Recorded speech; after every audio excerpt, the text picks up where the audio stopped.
Hello guys, welcome back to my channel and enjoy this fanfic part 2. Now let's start the fanfic. 3 days had passed since Naruto fought against the Akatsuki and gave Yugito enough time to return home to Kumo. Naruto's squad had immediately reported to the Hokage after returning to Konoha about Naruto staying behind to fight against S-rank criminals. Hiruzen had told them to not utter a word to anyone that Naruto was missing. He had also ordered the strongest Konoha had to offer to look for him. They were Kakashi, Guy and Tenzo Yamato. An Anbu had been sent to tell Jiraiya about the search, which he also joined.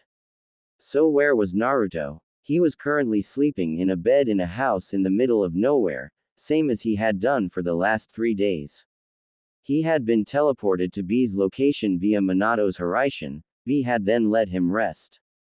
The only reason B had not taken Naruto to a doctor was because when B enjoyed some sake during the evenings, Naruto would join him in his sleep, taking his sake bottle from him and chug it until it was empty and then throw it on the wall before going back to bed.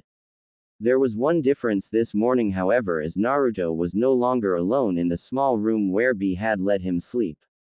There was a blonde girl sitting on a chair beside the bed staring at him. Meanwhile, B had gotten a visitor, which was another blonde girl. B's visitor at the door was Yugito, who begged B to help her find her savior, who was actually sleeping in B's guest room. B had told her earlier that she should forget about that so-called savior and instead focus on getting stronger so they can begin training her in controlling her Jinchuriki powers. While B and Yugito argued at the door, Naruto had woken up and put the tip of his sword on Samui's neck after she had decided to lean over and take a closer look at Naruto's face. Naruto had asked who she was in a threatening voice, and Samui just smiled and said, "You are cool enough." Cool enough for what? Naruto asked her, raising an eyebrow and still pointing his sword at her. "To be my husband," Samui said, and lifted the tip of the sword away from her and then jumped into the bed and laid behind Naruto. "Let's snuggle." Now if anyone saw this they would be very surprised, since Samui was someone who never had a crush on anyone and never gave any guy a moment of her time. Naruto, however, was terrified. He had read about this marriage thing. There was nothing good written about it. Be together with one woman for the rest of his life. That is the kind of nonsense his father was spouting. "Get thee away from me," Naruto yelled after jumping out of the bed. Yugito and B heard his yell and both ran into the room. B because Naruto had finally woken up, and Yugito because she was afraid that Samui had been caught. Samui was to sneak into B's home and find any scrolls or books on how to control Jinchuriki powers or scrolls with a lot of strong jutsu. Once they got into the room they both got shocked enough for their jaws to drop as Naruto stood with his eyebrows twitching with Samui hugging his arm to herself. "Who are these people?" Naruto thought as he saw them. "Ah, sorry Yugito, I failed the mission," Samui said with a big smile, hugging Naruto's arm tighter. Yugito looked at B with an angry expression. "He has been here the whole time, B-sensei." "What are you saying, little knee? That is a new face to Mr. B." "Oh yeah, get off me," Naruto said and threw Samui so she landed on the bed. He then did a one-handed hand sign and held his sword with his other hand. "Who are you people and what do you want with me?" Naruto asked. "Relax, little nine. Everything's gonna be just fine," B said and gave him the nice guy pose. Naruto narrowed his eyes at B. "You know way too much, you must be annihilated." Yugito looked at B with pleading expression. "B-sensei." She did not want her savior to be hurt. B sighed. "Raggedy Namkas," he said and shook his head. "I'm a Jinchuriki as well, and the one that has taken care of you for 3 days after you crashed into my home." "I see," Naruto said and sheathed his sword. He then walked over to B and held out his hand. "You have my thanks, Mr. Bean." "Ain't no thang," B said and shook his hand. Naruto stared at Yugito for a moment. Had he seen her before? What was her name again? "Hello," Yugito said, having had enough of his staring, and gained a small blush as it was starting to get embarrassing. Samui on the other hand was getting jealous. Yugito must stay away from her man. As Samui snuck next to Naruto and hugged his arm again, Naruto looked really concentrated. "Did we meet?" he asked. B laughed loudly. Ah nigga you gone ed up. This caught Naruto's attention. Speak sense, he demanded. Get thee away from here before you get caught up into something that even I can't save you from, Kurama warned him with what sounded like a scared voice. Yugito looked a little sad after hearing that he did not remember her, but what annoyed her was Samui and how she was acting. Samui never showed any interest in any guy and Yugito knew about it since they were best friends. Did she have to start showing interest to the only guy Yugito herself was interested in? Samui, can you get off him? Yugito said with a sweet smile. I got things to do, B said and ran out of the room. Are you jealous? Samui said teasingly. Not cool. This is fun and all, Naruto said, throwing Samui onto the bed again. But I have to leave. Naruto began walking out of the room and heading towards the front door of the house. Yugito ran after him and said, Wait. Naruto turned around and she said, Thanks for saving me, and gave him a hug. No problem, Naruto said confused. What the hell was going on? Yugito turned around as she was going to walk back to the guest room and start the argument with Samui, and that was when Naruto saw her back and more importantly hair and legs. Ah, you're that girl, Naruto said with a big smile. He had carried her over his shoulder and because of that her legs and W is pretty much all he could see, and that is how he remembered her. So now you remember? Yugito asked. Yeah. Good thing everything worked out. Anyway, see ya. Naruto said and did a shunshin to get away from there before he got caught up in that terrible thing that the fox warned him about. One of the first things Naruto did after gaining a bit of distance from the land of lighting was to send a messenger toad to Hiruzen saying that he went fishing and was not going to return anytime soon. Naruto did just that for the next week and drank a lot of booze. He played pirate for a while and when he got bored of that he started training. After training for another 2 weeks he decided to return to Konoha. After a week of searching for Konoha and the third time he walked past this mountain area in some kind of desert, Naruto had realized he had a problem. Naruto had never stopped drinking, so he was constantly drunk. Kuchio's no jutsu, Naruto summoned his drinking buddy Gameken and told him to take him to Konoha in exchange for sake. One day later Naruto walked into the Hokage's office. I'm here to request some changes to the newly formed Genin teams, Hokage-sama. We have discussed this already, Hiruzen said with a sigh. He noticed that something was off about Naruto.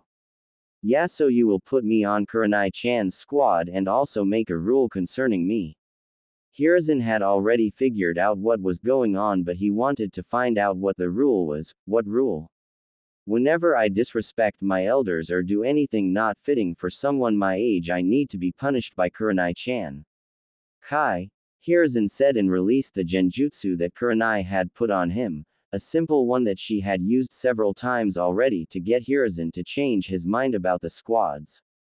You need to stop that, Kurenai, Hiruzen said, sounding like he scolded a kid. Kurenai pouted. But come on. I'm done fishing, old monkey, Naruto yelled as he stormed into the office. Hiruzen quickly noticed what was off about Naruto in the genjutsu. This Naruto was drunk. Hello Naruto-kun, Kurenai, who sat in a chair in front of Hiruzen's desk, said with a wave. Naruto mumbled something and sat down next to her with a pout. Got any booze, old man? Before Kurenai could scold Naruto about his drinking, Hiruzen told her to leave them as they needed to talk in private. On her way out of the office she heard. So what happened? Naruto had told Hiruzen what had happened during the fight with Akatsuki and afterwards. Naruto had however left out a lot of details that he refused to tell Hiruzen, such as the girl he saved being a Jinchuriki from Kumo and how he escaped and where he escaped to. Hiruzen was not buying all of it, but he would let it go for now. Now it was time for Hiruzen to finally tell Naruto about his newly formed team. So I found you a third member for your team, Hiruzen began as they had moved on from talking about the encounter with Akatsuki. Okay, good. Anyone I know? I doubt it. Her name is Hyuga Hanabi and the younger sister of Hyuga Hinata. She's 11 and the best student of that age group, similar to your other teammate, An. Hanabi is older than in the manga in this story. Wanted to use her for the third teammate instead of Sai, who I thought of at first. I see, Naruto said, uninterested. And our sensei? Yes, Hiruzen said and gave Naruto a file. This will be your sensei. Naruto read the name out loudly, Meatball Dango. Hiruzen laughed at that. It's Mitarashi Anko. Naruto looked at the picture attached and then put the file on Hiruzen's desk and stood up with a snort. Are you some kind of feminist? They were the most suited for this team. Gender does not matter, Hiruzen explained with a sigh. You know, Naruto began as he was starting to walk out of the office, I'm really starting to regret my decision to stay in this village. Well then, before you leave, let me show you something, Hiruzen said and grabbed a letter as Naruto turned around and listened. This is a letter from the Raikage demanding to know why one of his kunoichis is ordering him to arrange for an arranged marriage between herself and one, Senju. Naruto's eyes widened. I know nothing, he screamed and decided to not take the door as he once again jumped through a window and destroyed it as he did so. Be in my office at 9 tomorrow morning, Hiruzen yelled out the window. Naruto was now heading towards the place he pretty much visited daily when he was in Konoha, which was Ichiraku Ramen. Part of the deal of Naruto being in a team together with an Uchiha, and not killing them off when he was bored, was that he could buy alcoholic beverages again. This time when he arrived at the stand, both Ayame and Tsuki was working for the first time since he had gotten back. Yo old man, Ayame nay, get me 15 bowls of beef ramen and 10 beers. Tsuki accepted the order and got to work while Ayame began scolding Naruto about his drinking. Just as Naruto began eating when he had received his first bowl, Tayuya and Ino, who were walking together, walked past the stand and immediately noticed Naruto. They looked at each other and nodded before running into the ramen stand and sitting next to Naruto, Tayuya to his right and Ino to his left. Tayuya and Ino was trying to get his attention by staring at him and nudging him, but Naruto just kept eating while looking at Ayame, who was still talking. You need to stop eating so much ramen, we appreciate that you buy so much, but you need to eat more healthy food, Ayame continued on like that as Naruto half listened while downing a beer. Do you serve whiskey here? No, yes, Ayame and Tsuki answered at the same time. As Naruto began eating his 10th bowl of ramen and had already drank all of his beer, Tayuya and Ino was starting to lose the patience and showed it. Tayuya mostly as she jumped into Naruto's lap and stared at him. Naruto lifted the bowl over her head and continued to eat as Ayame had stopped talking due to her being a bit surprised by Tayuya's actions and a bit jealous. Ino on the other hand was furious that she had not thought of doing that herself before Tayuya. Hello shithead, Tayuya yelled. Naruto said, taking his face out of the bowl and took a peek on who the person was that sat on his lap before quickly going back to eating. Normally Naruto would have told her to get the off him, but he was kind of enjoying this. Another minute or so later, Naruto had ate all of what he ordered and was about to leave. He lifted Tayuya off of him and began walking away after paying. Great job as always, old man, I'll be back tomorrow. Yeah, thanks Naruto, Tsuki shouted with a wave. Naruto walked down the road and then quickly took a turn to the left with Tayuya and Ino following him. As soon as he had turned left, he turned around and looked at them. So what do you two want? I have already told you I want some answers about who the you are, Tayuya answered. I wanted to ask if you maybe wanted to do something sometime, maybe train together. Ino said, smiling. Naruto sighed. I should have ordered more beers. Or maybe a sake bottle to go. He thought before saying, alright, follow me. Naruto led them to the training grounds he had used before going on the recent C-rank mission. He sat down and the girls did the same. I am Uzumaki Namikaze Naruto, also known as Senju, Naruto said, looking at Tayuya since he had already told Ino this. The Namikaze name was new to Tayuya and her facial expression showed her surprise. My dad was Namikaze Minato and my mother was Uzumaki Kushina. Both of them are dead, Naruto continued while Tayuya listened and waited for him to continue, but after a minute Naruto just said, that is who the I am. Tayuya's sweat dropped at that while Naruto focused on Ino. I am going to train now, you are free to join me. Great. So what kind of training? I am practicing a new one-sword style assassinate technique, you can be the practice target.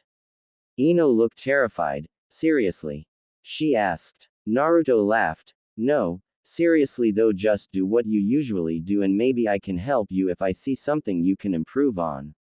Okay, sounds good, Ino said, smiling at Naruto before doing some stretches. Tayuya wanted to know more about Naruto and demanded to know things such as where he has been for the last 3 years, are they family? How does he know Ero Sennin, and on and on. Naruto just told her, I will tell you another time, for now how about you join us? Tayuya agreed since this was a good opportunity to get some extra training with some help, especially since Kakashi rarely trained them. Naruto just did what he always did, first practicing some new sword techniques, then began a spar with Gamahiro, both of them taking small breaks to empty a sake bottle during the spar. Ino and Tayuya spent pretty much the whole time dodging them as they jumped and ran around the whole training ground. They day ended with Gamahiro knocking out Naruto once again and Tayuya and Ino having to carry him back to his home. Since they did not have the keys, they figured they would let him sleep on Tayuya's couch since they were neighbors. Ino decided that she would sleep over as well since she didn't want Tayuya to be alone with her Naruto, which Tayuya kindly answered back to with a "you," but nonetheless let her stay in her room. The next day Tayuya was woken up by someone knocking on the window to her bedroom from outside. Kakashi was outside reading his Ika Ika as Tayuya opened the window. Kakashi-sensei, what the are you doing here this early?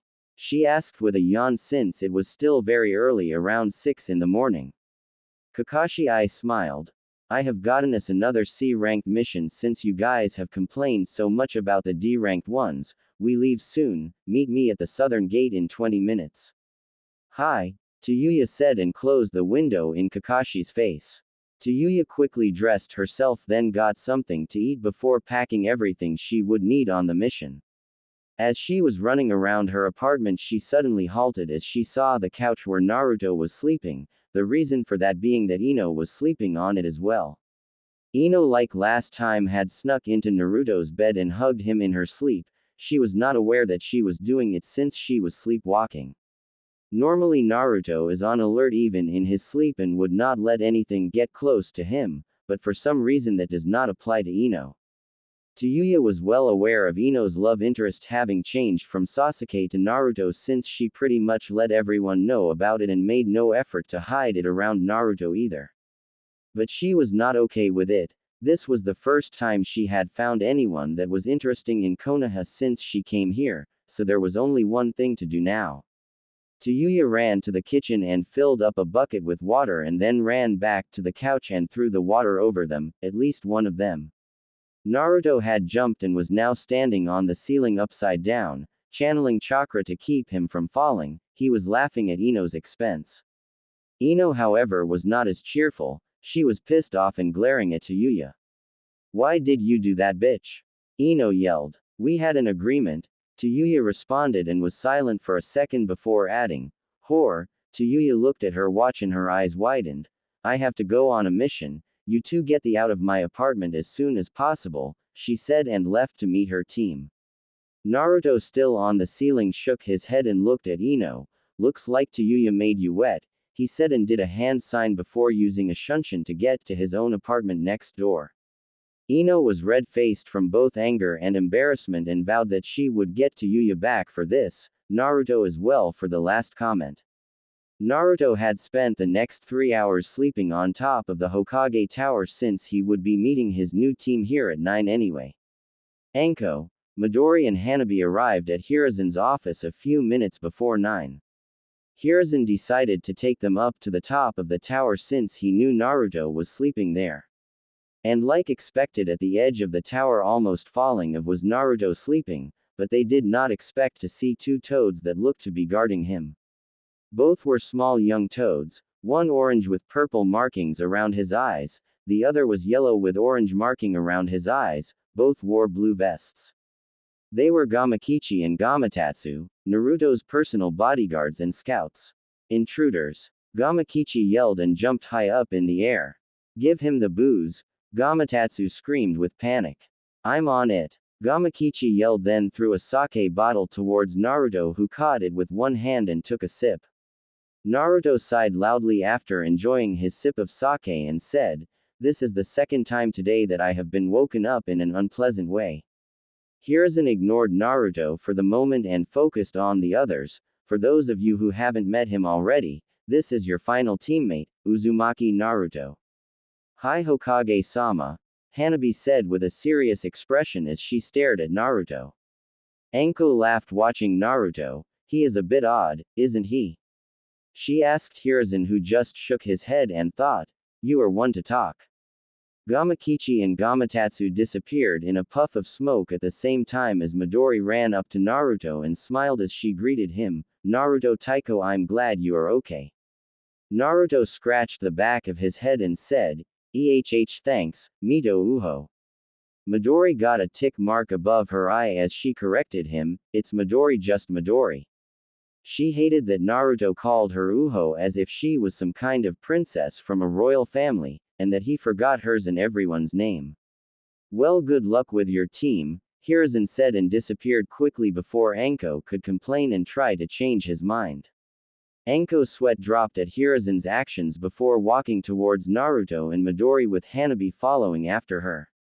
Okay team, let's have a seat and introduce ourselves, Anko said as she sat down, and Midori and Hanabi did the same, taking one side each next to Naruto so they faced Anko. So this is Dango and Hyuga Imouto, Imouto, little sister, I think. No one talked and Naruto was even drinking his sake bottle again, so Anko decided to go first. I will go first. I'm Mitarashi Anko, also known as Konoha's most and dangerous Junin. As she said that, Naruto looked up from his sake bottle and paid attention. That is all. Wait a minute, Naruto said. Who are the one that decides that? Decides what? Anko asked. Which Junin is the wildest and most dangerous? I demand to know how you got that title, Naruto said with a serious face. Anko's sweat dropped. I decided it. Oh, Naruto said with a raised eyebrow, so you were lying then? I don't think you are fit to be a leader if you are a liar.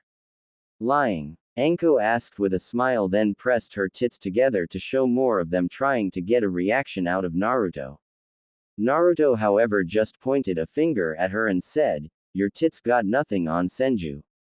Huh, was Anko's confused response. Naruto stood up and walked up to Anko and poked her left boob with the same finger he was pointing with before. I said your tits got nothing on, Senju Tsunade ones. Poor Midori and Hanabi never got a chance to introduce themselves because Anko spent the rest of the day chasing Naruto, trying to castrate him, and Naruto was just laughing and dodging her until she gave up.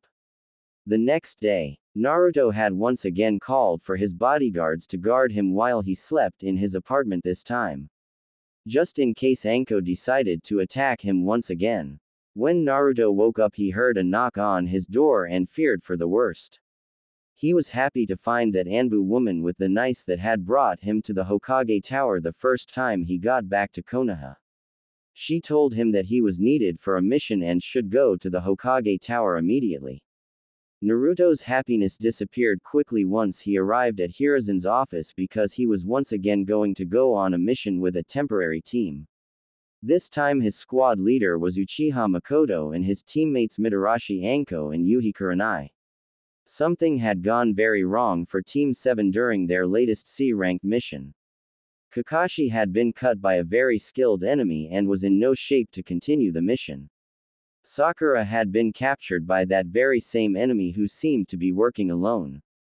This team's mission was to save Haruno Sakura and labeled an A rank. Senju Itama was not a man that was as skilled in ninjutsu such as his older brother Hashirama or a strategic genius like Tobirama. What Itama was good at was deceiving others, and two less important skills for a ninja, womanizing and drinking. Itama had created a jutsu that would create a dead clone of himself that he managed to deceive his brothers and his father, faking his own death. It was his way to get out of the war with the Uchiha clan and escape an early death. His hatred for the Uchiha clan remained, however.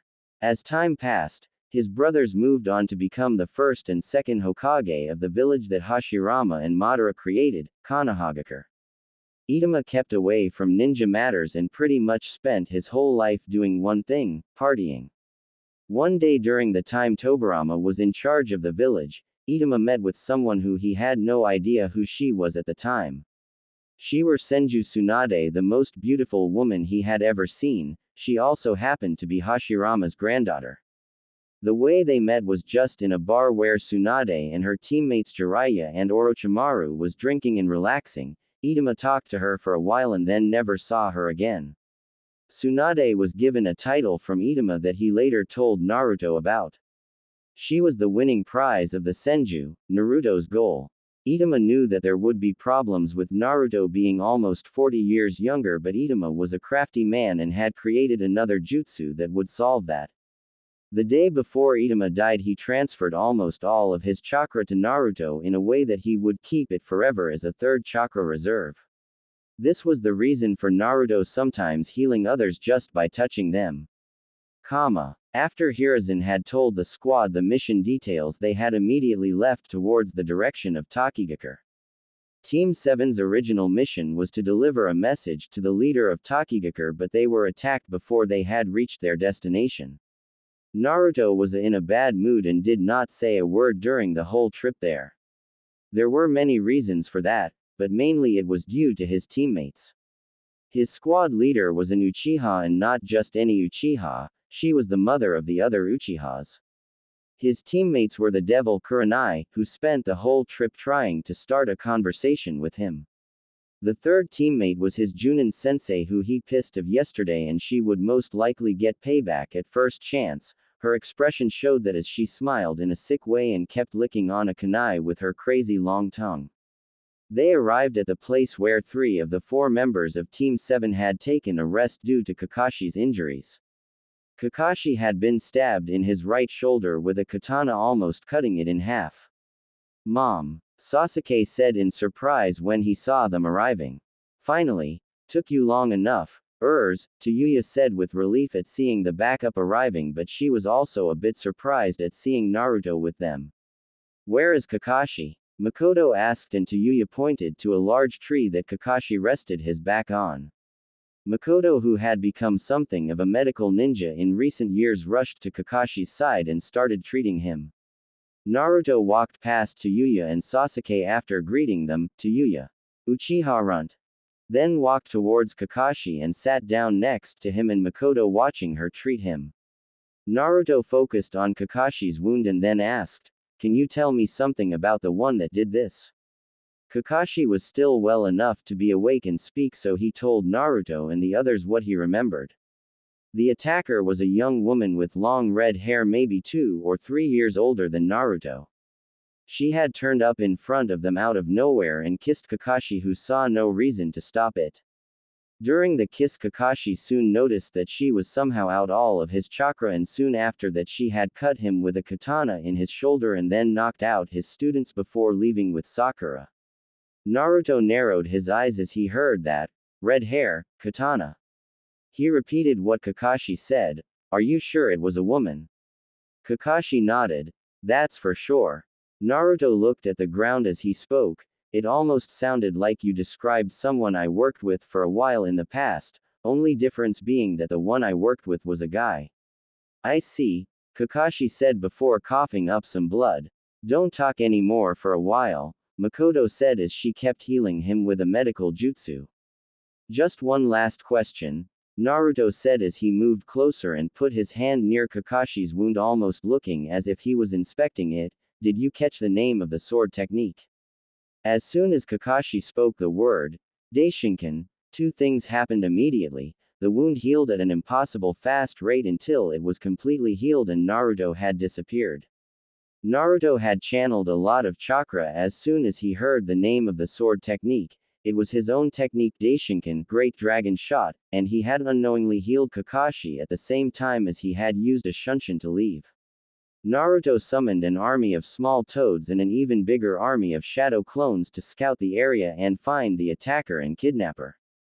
It seemed like even though it had been around 5 hours since Sakura was taken, The attacker had not gotten very far away from where Kakashi and the others was since one of Naruto's toads found Sakura's location in 40 minutes. 10 minutes later, when Naruto finally got there, he heard a voice that he recognized. It's been a while. Senju, a woman with long red hair just as Kakashi described her, was standing outside of a small house where she was most likely holding Sakura. She wore a white kimono with pink markings on it. I don't think we have met, Naruto said as he walked towards her with one hand reaching for his sword. That's rude, the woman said and pouted, it's me Fuka. Naruto stopped moving and his jaw dropped to the ground and he pointed at her, Wah. But you used to be guy. What's going on Dadbao? What did you say? Fuka yelled with a red face, I have always been a girl you idiot. Oh, Naruto said, recovering from the surprise from earlier, so you have tricked me. He said and smiled in a sick way. Fuka used to be wearing clothes that guys usually wore. She also always covered her hair with something such as a hat or a hood. Naruto, who probably would not have seen the difference anyway, always thought Fuka was a guy.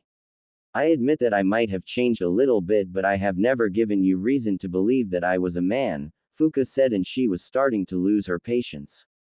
Okay then, Naruto said and pointed at her chest. You grew a lot, I see. You used to be flat as a board, even more flat than the pink-haired girl you have kidnapped.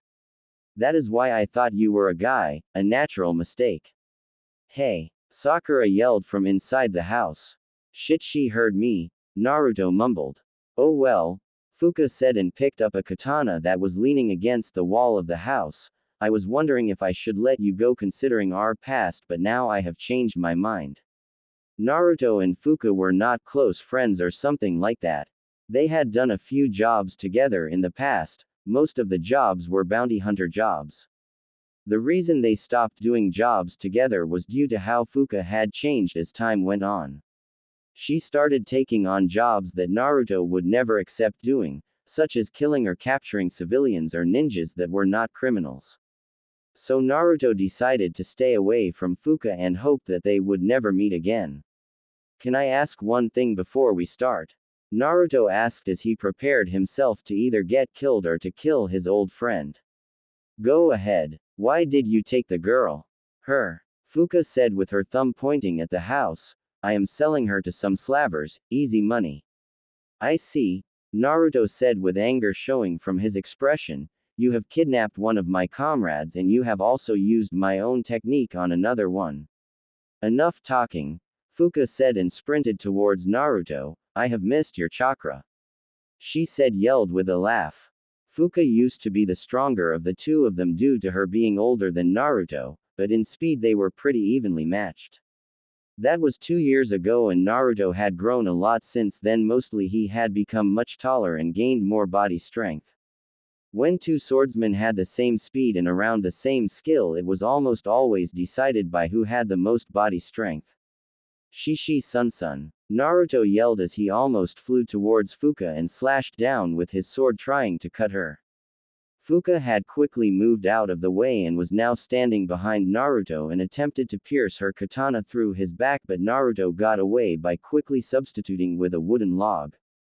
Naruto wasted no time to attack as he shot a Sanjiraku Pondo Ho sword slash towards Fuka, who barely managed to dodge it as part of her kimono covering her left arm had been destroyed.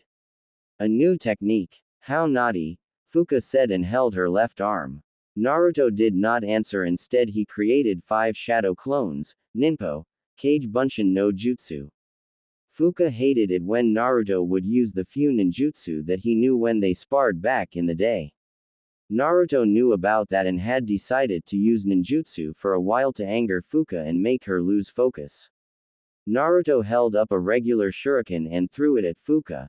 Ninpo, Shuriken Kage Bunshin no Jutsu. He created a massive amount of clones of the shuriken, all flying at high speed in Fuka's direction. Fuka smiled a bit because she realized that she could just get out of the way quickly and let Naruto keep throwing jutsu at her until he runs out of chakra. But that plan was quickly stopped when she saw that Naruto's clones had surrounded her and she had nowhere to run except straight ahead into the flying shurikens. Ninpo. Kaden, Enden. Naruto's clone standing behind Fuka shot a large bullet of fire the size of 3 chojis at her.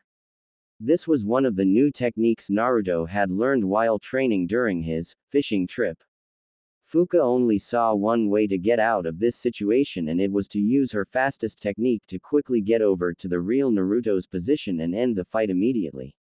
It looked almost as she teleported next to Naruto, but before she even managed to register where she was, she found herself laying on the ground with Naruto's sword pierced through her shoulder, holding her stuck down to the ground. Hee hee. Naruto chuckled as that smile returned that he always got when he was about to kill someone. Such a shame, he said, and drew the sword out of her body and then aimed it at her heart. Just as he was about to connect, Fuka disappeared from the ground and now stood next to the house once again holding her shoulder. I will not forget about this, Fuka said, and disappeared once again, but this time she must have teleported further because he could not see her. Naruto could have chased after her but chose not to. The mission was to save Sakura, not kill Fuka, and since Sakura was still in the house, he had completed the mission and redeemed himself from his failure on the last mission. I will never understand women, Naruto mumbled as he walked into the house and saw Sakura sitting on the floor with her hands and legs tied up. Naruto, Sakura said, a bit surprised. Did you defeat her? Naruto nodded and cut the ropes, allowing Sakura to move again. Sakura stood up and hugged Naruto. Thanks, Naruto, she said, and started crying into his chest. Meanwhile, Naruto just stared at the top of her head with his eyebrows twitching. He did not know what else to do. He had never been in this situation before. Naruto said as he was currently jumping from branch to branch in the forest, heading back to the others while carrying Sakura. What is it? A somewhat irritated Sakura answered as she was not exalted about the way Naruto carried her. When we arrive, I want you to do something for me. Okay. What do you want me to do? 20 minutes later, Naruto arrived at the big tree where Kakashi was still resting. The others that was gathered around Kakashi with the exception of Anko, who had headed out looking for Naruto. Naruto put Sakura down on the ground. She then walked up to the others and spoke while trying to change her voice to sound more like Naruto. The mission. She took a long pause. Is completed. Dogozuru. Kakashi sighed a sigh of relief as he saw Sakura was okay. Kurenai was currently glaring at Naruto, and that was making his eyes twitch, as well as the Dogozuru comment Sakura added that was totally unnecessary. Good job, Naruto, Makoto said, walking over to him and putting a hand on his shoulder, but next time, please follow my orders and don't do things on your own, okay? She added with a smile. Sakura then looked a bit uncomfortable before she spoke again with the changed voice. I don't see any reason to stay with you lot. I will take my leave and report to Monkey, Dogozuru. Naruto stuck out his tongue as he did hand sign and disappeared using a shunshin. What an odd guy he turned out to be, Makoto spoke to herself before she left the others to find Anko so they all could return to Konoha. Kurenai, who was now glaring at Sakura instead of Naruto as soon as he was gone, told her, You. Yes. Sakura said, a little bit uncomfortable. Don't think it means anything just because he carried you, Kurenai, and then stopped glaring at her before looking back at her, adding, HMPF, before leaving herself, most likely running after Naruto. The bitch. Tayuya yelled and ran after Kurenai while Sakura just stood there with her jaw dropped, thinking, what the hell is going on? Stop standing there with your mouth open, Sasuke said to Sakura and pointed to Kakashi, help me carry him back. Sakura did as she was told but thought, Naruto would never let me carry anyone. Wait, what am I thinking? When Makoto came back with Anko, she asked, where are Kurenai and Tayuya? They left, Sasuke answered. Left where? Most likely they went after the idiot. Which idiot? Naruto, I think his name was. I see. Makoto sighed before looking around and noticed that Anko was now gone, not her too. A few hours later, Hiruzen's office. Hiruzen was relaxing, enjoying a smoke while reading another masterpiece written by his former student Jiraiya while he heard a sound from outside. It sounded almost as if a cannonball had been shot nearby and was flying right at him. Naruto soon flew through his window, destroying it before landing on his feet in front of his desk and running to his trash can and then puked into it. That's the last time I drink and run.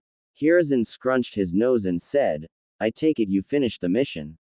It is done, Naruto said and sat down on a chair in front of Hiruzen's desk while the old man himself went back to reading the Ika Ika and refilling his pipe. It took another hour before Hiruzen had noticed that Naruto had fallen asleep in the chair, and another 2 hours before Kurenai, Tayuya and Anko arrived at his office. Where are the others? Hiruzen asked as soon as they entered. They will come later since Kakashi can't travel at max speed due to the damage he took, Kurenai answered. I see. Why aren't you all traveling together? I returned as soon as I could to hand out some punishment to a genin who has been misbehaving, Kurenai answered once again while Anko nodded. Yes, same reason for me. What about you, Tayuya-chan? Hiruzen asked her. The bitch left, so I had to get back so she would not do anything to the shithead, she explained. The shithead? Hiruzen repeated with a confused face before going back to his Ika Ika. You girls may leave. All three of them got a twitch mark above their eyebrows as they saw that book and that he just started reading it in front of them. Kurenai was about to walk up and grab Naruto. I will just take. Leave. Hiruzen commanded before laughing. The shithead is resting. Stingy old man. Tayuya shouted as she ran out of the office with Anko and Kurenai following. Hiruzen sighed once again and was about to go back to the Ika Ika world when he heard Naruto speak in his sleep. Tits. Yes. Hiruzen answered with a laugh. Tsunade Haim. Naruto added a second later and then snored loudly before falling of the chair. Ha ha ha. Hiruzen laughed as he slammed his hands on his desk. Hiruzen then summoned Enma and had him carry Naruto back to his apartment so he could sleep in his bed.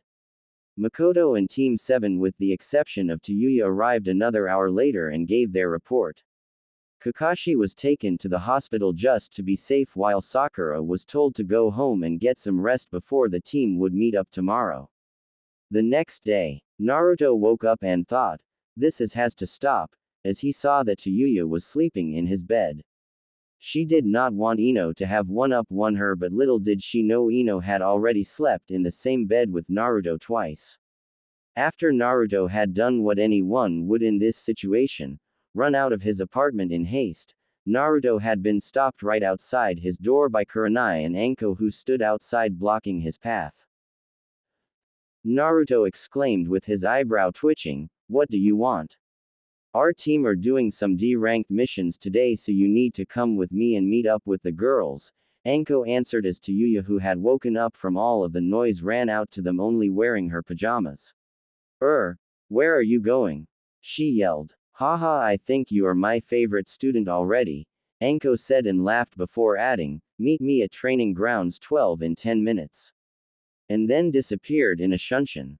Kurenai was red with anger as she pointed at Tayuya. What is this? She asked Naruto, who just raised an eyebrow. That is Tayuya, my neighbor, Naruto answered as if Kurenai did not know who she was. You bitch, Tayuya said and closed the door, adding, I'm making myself breakfast then meeting up with my team. Yeah, good luck with that, Naruto mumbled since he did not have any food at all.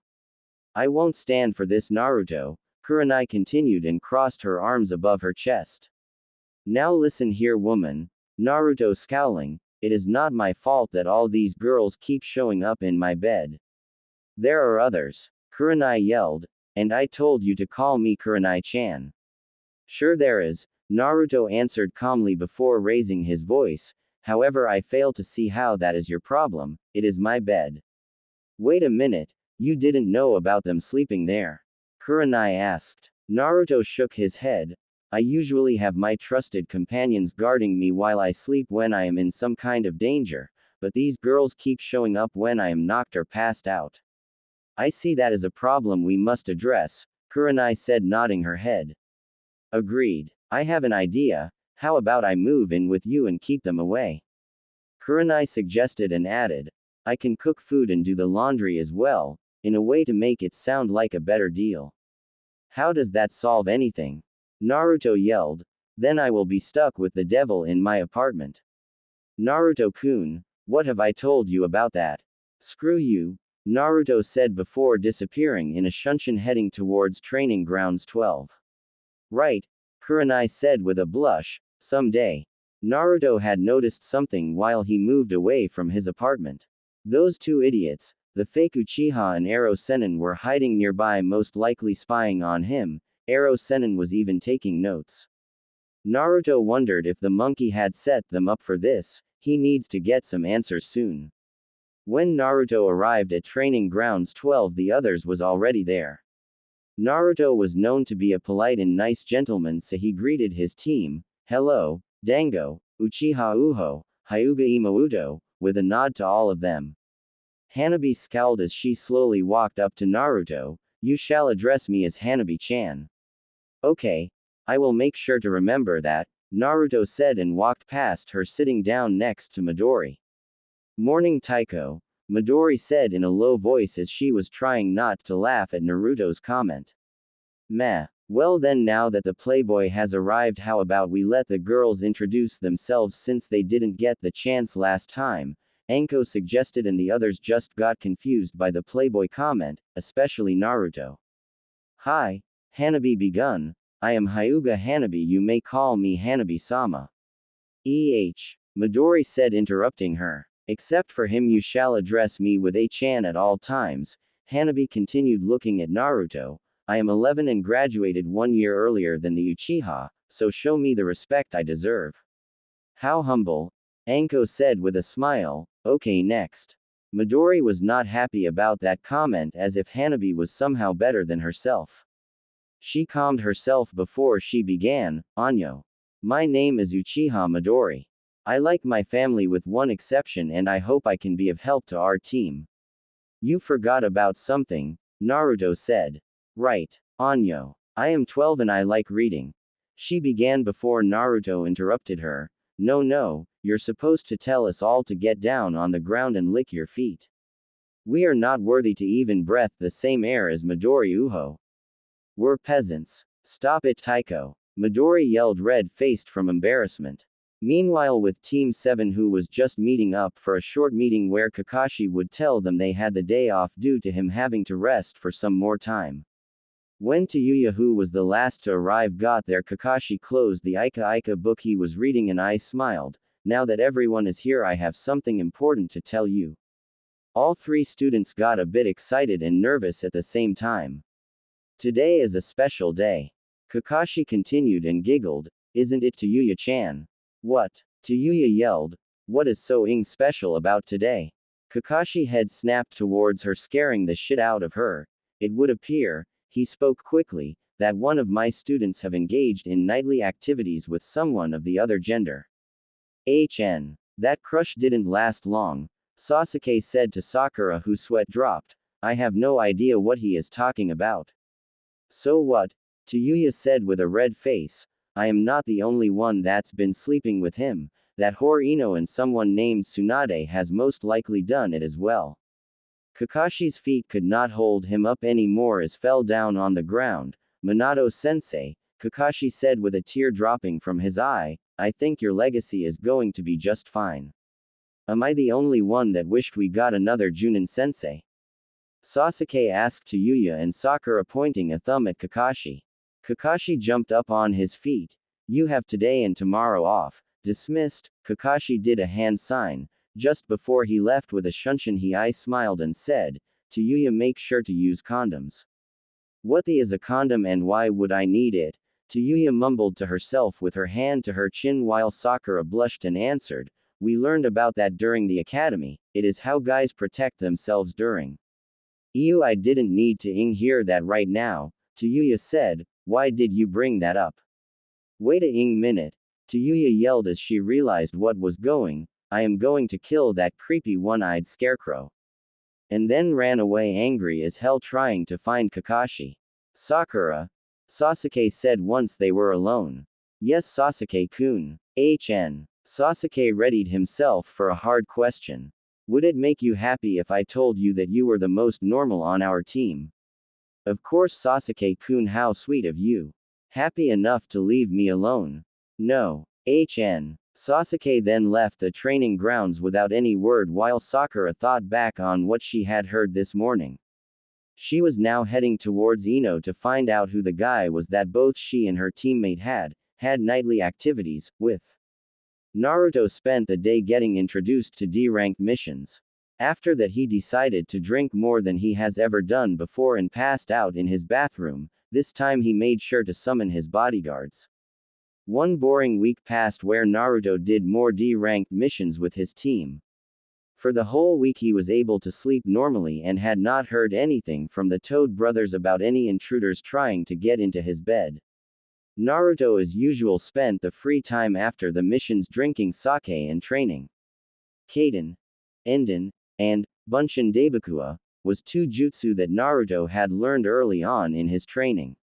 He had also learned Kaden, Hosenka no Jutsu, Fire Release, Phoenix Sage Fire Technique, and most recently started practicing on two water techniques being Mizudepo no Jutsu, Water Pistol Technique, and Sweden, Hahenryu, Water Release, Tearing Torrent.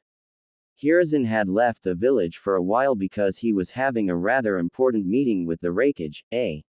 The Genin squads had been told to focus on training and working on their teamwork for the time that their Hokage would be gone instead of doing D-ranked missions handed out by his advisors.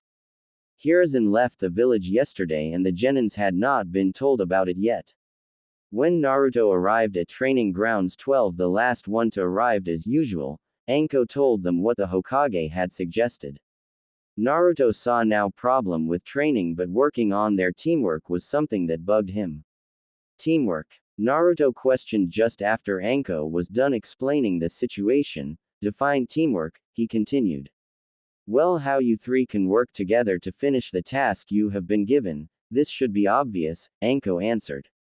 Okay, I think I get it, Naruto said, then turned to Midori and Hanabi. Uho, Imoudo-san.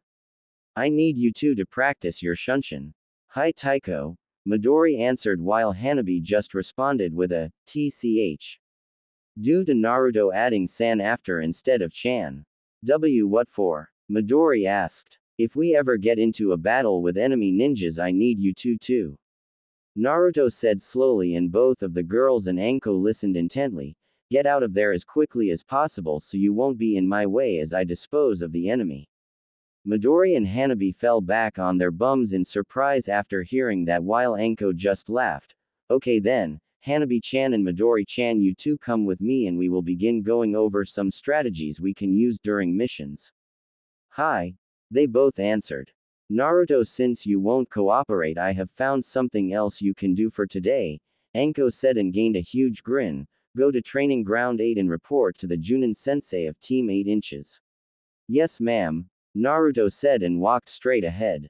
It's that way, Anko yelled and pointed to her right, and Naruto turned and walked to Anko's left instead, the other way. God damn it. It took 4 hours for Naruto to find Training Ground 10, which was only 1 kilometer away from Training Grounds 12.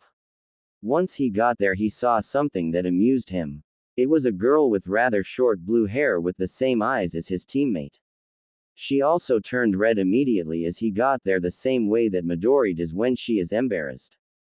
Hyuga Hinata was using her Byakugan to scout the forest around the grassy field that she stood on, trying to locate Kiba and Shino when she saw her crush coming her way. Yo Hanabi-chan, I am here to report to the Junin sensei of Team 8 inches, Naruto said, and then got a bit confused since Hinata seemed to have fainted as soon as he spoke. Naruto also had that feeling that he had met this girl before, but he just could not remember when. Datbeo, Naruto said as he poked Hinata on her back with the back of his sword, trying to wake her up.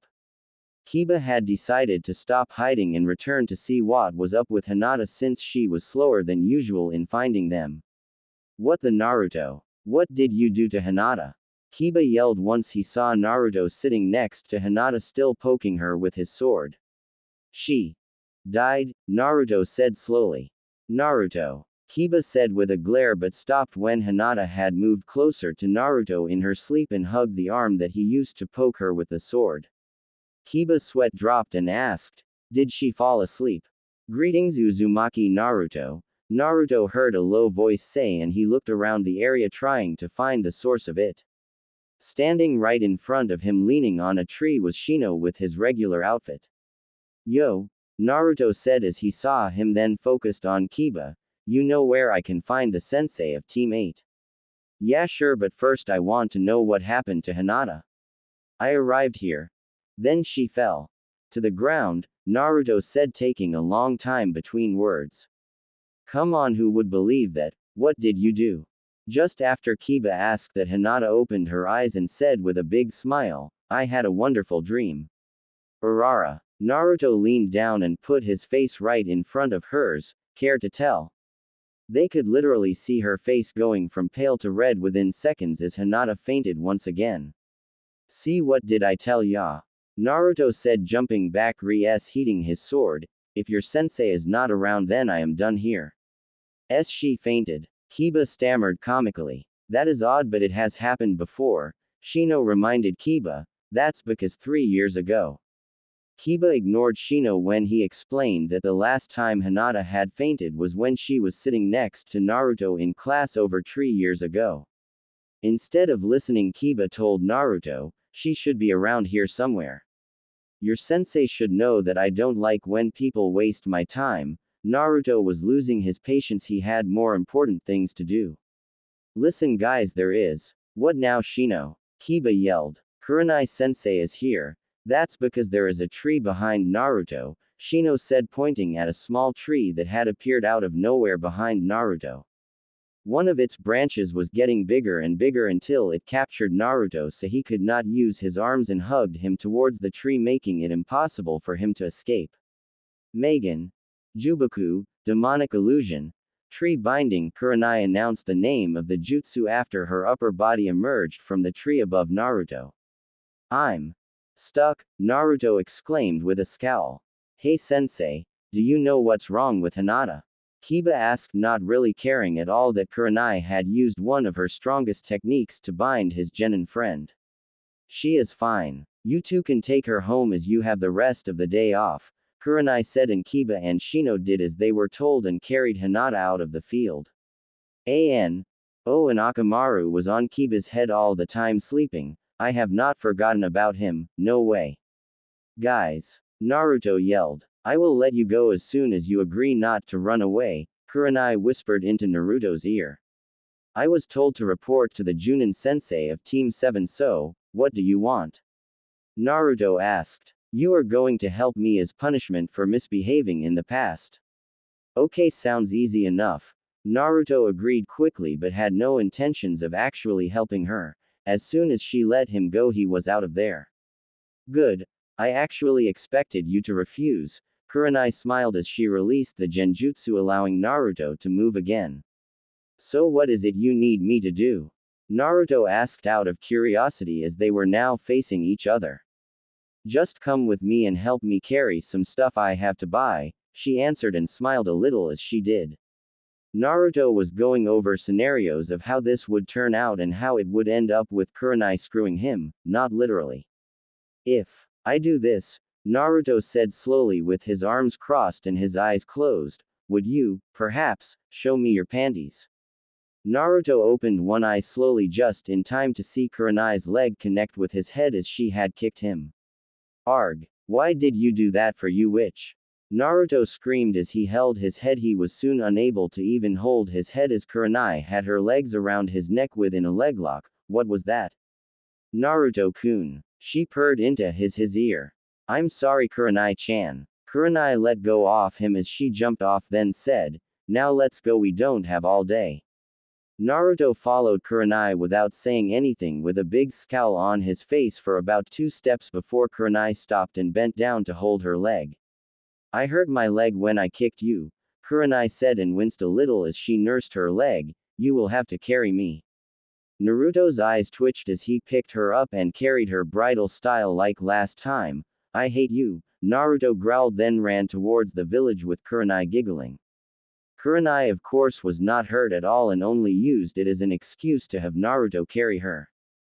Kurenai gave him the directions to one of many clothing stores that they visited. Naruto spent the whole day walking behind Kurenai with his hands full of bags with Kurenai's newly bought clothes. Before the what Kurenai saw as a date in Naruto as torture was over, they visited Ichiraku's to order a bowl of ramen each.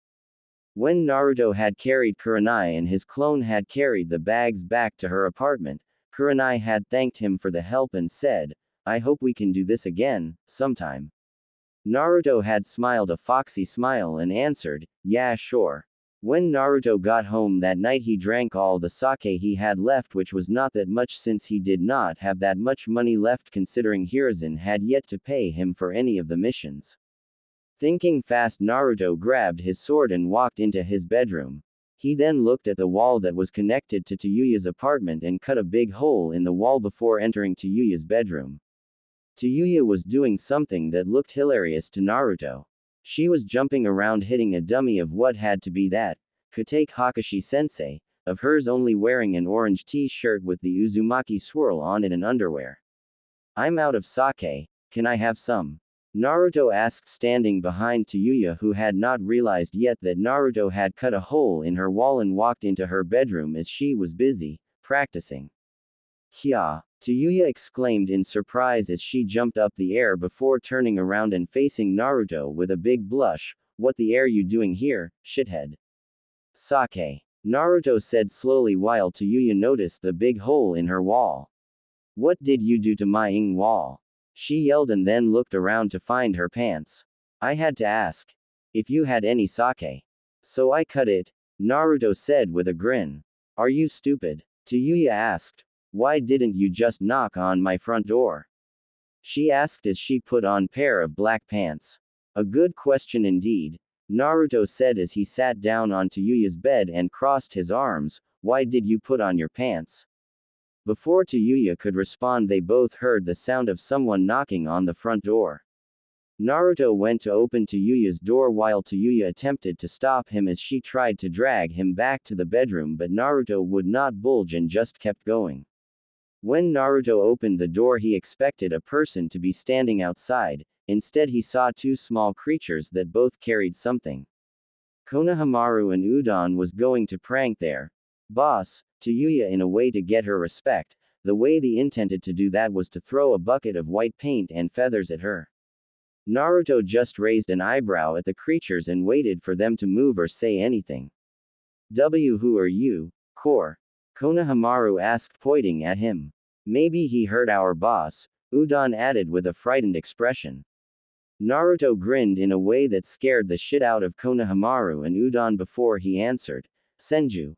Wanting to get the out of here as soon as possible, Konohamaru threw the bucket with paint at Naruto and after Udon threw the feathers and they both ran away screaming.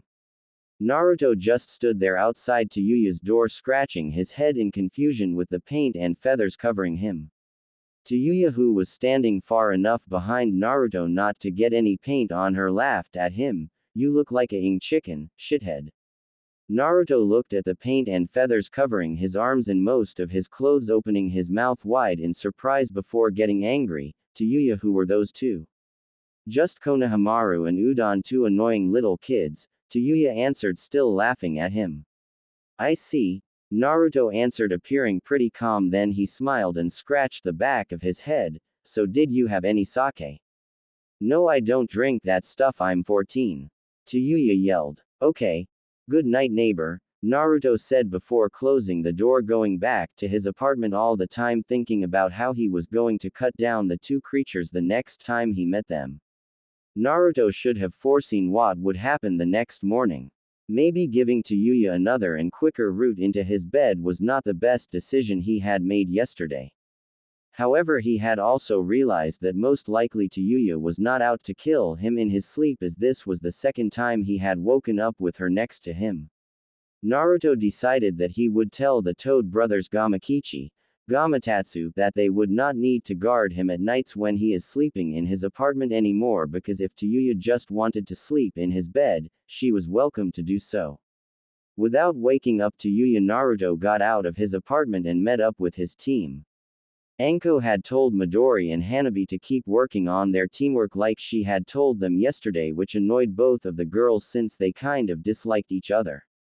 Naruto, however, was told to spar with Anko, and this was a way for Anko to get payback for their first meeting where Naruto had commented on how her S was not on par with Tsunade's and then poked her S with his finger, leading to Anko chasing him around in anger while Naruto just laughed at her and dodged her every move.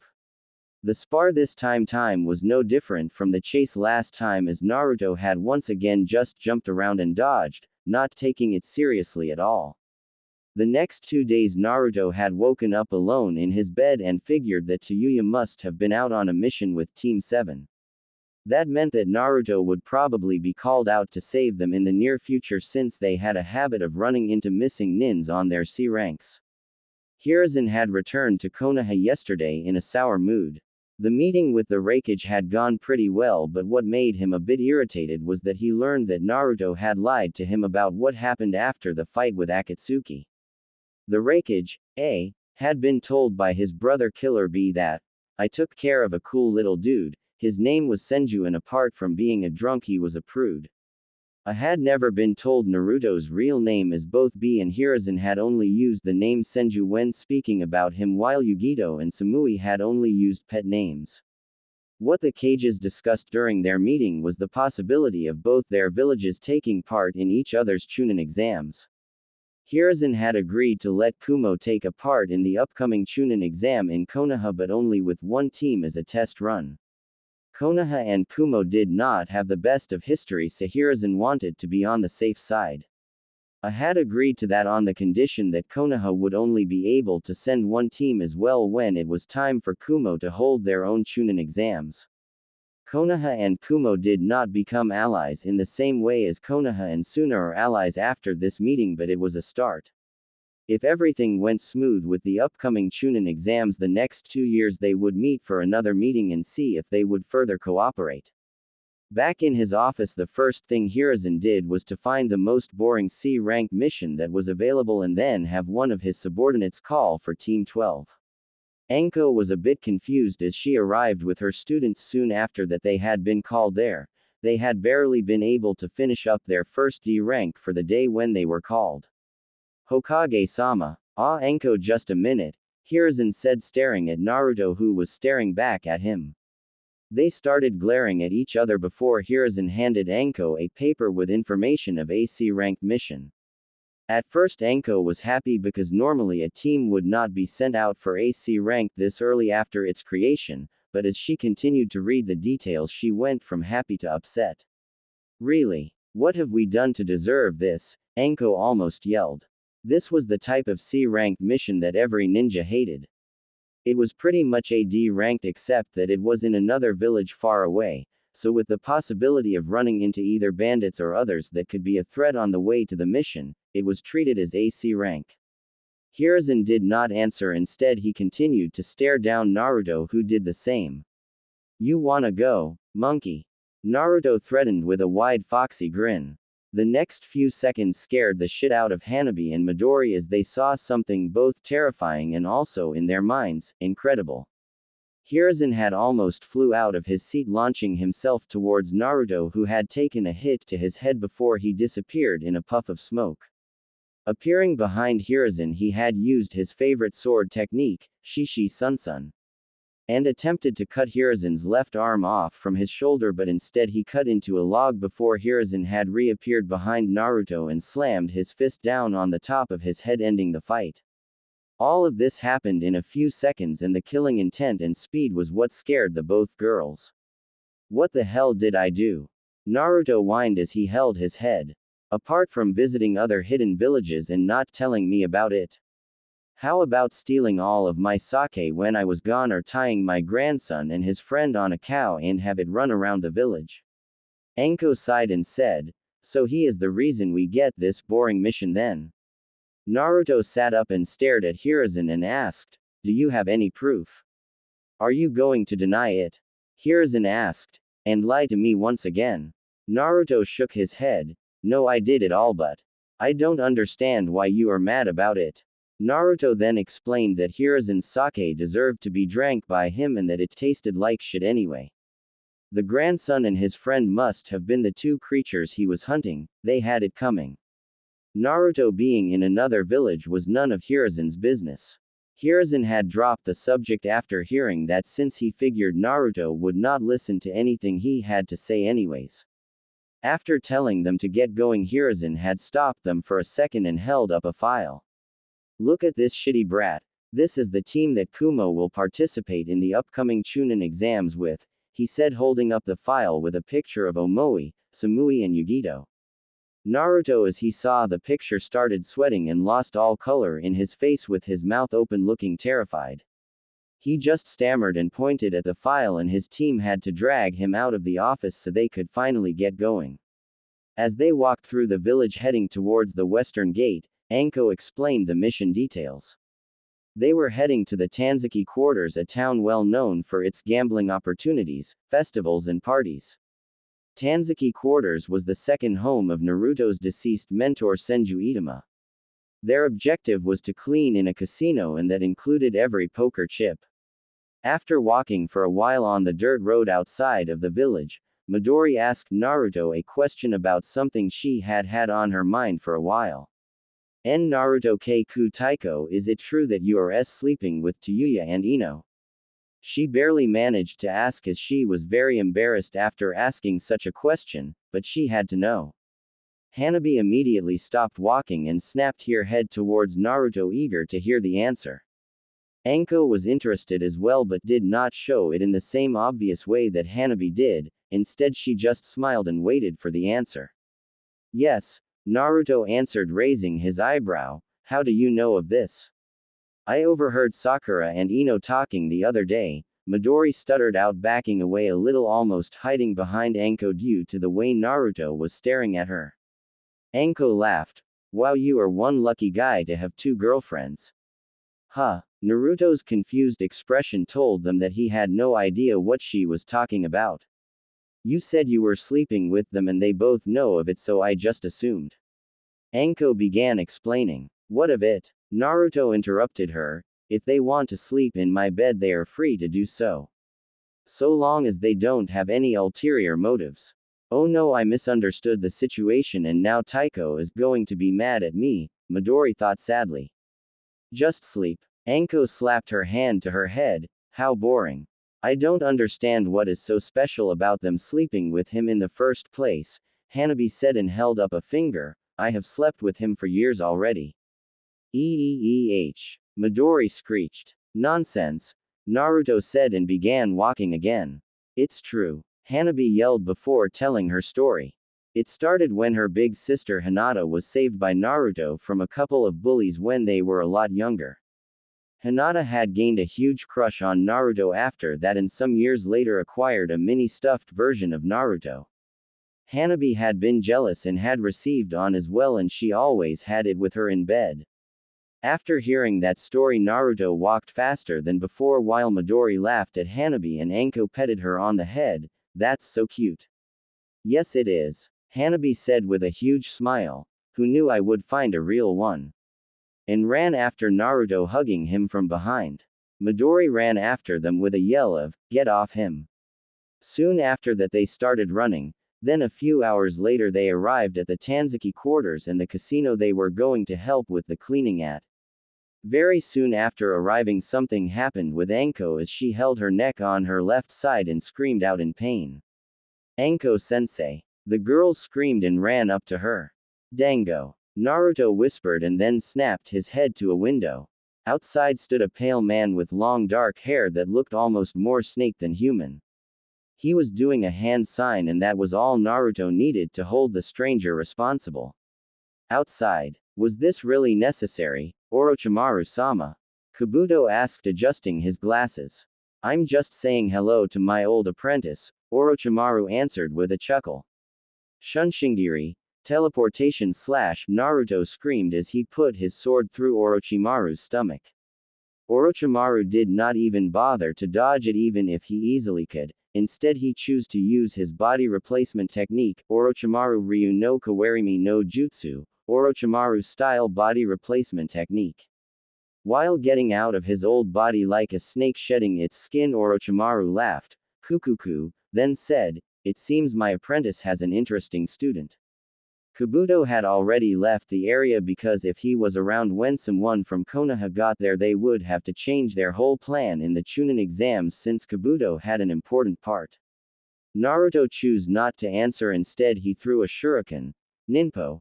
Shuriken Kage Bunshin no Jutsu. Shuriken Shadow Clone Technique. He created a mass of shurikens all flying towards Orochimaru, who chose to get out of the way this time, jumping up into a tree.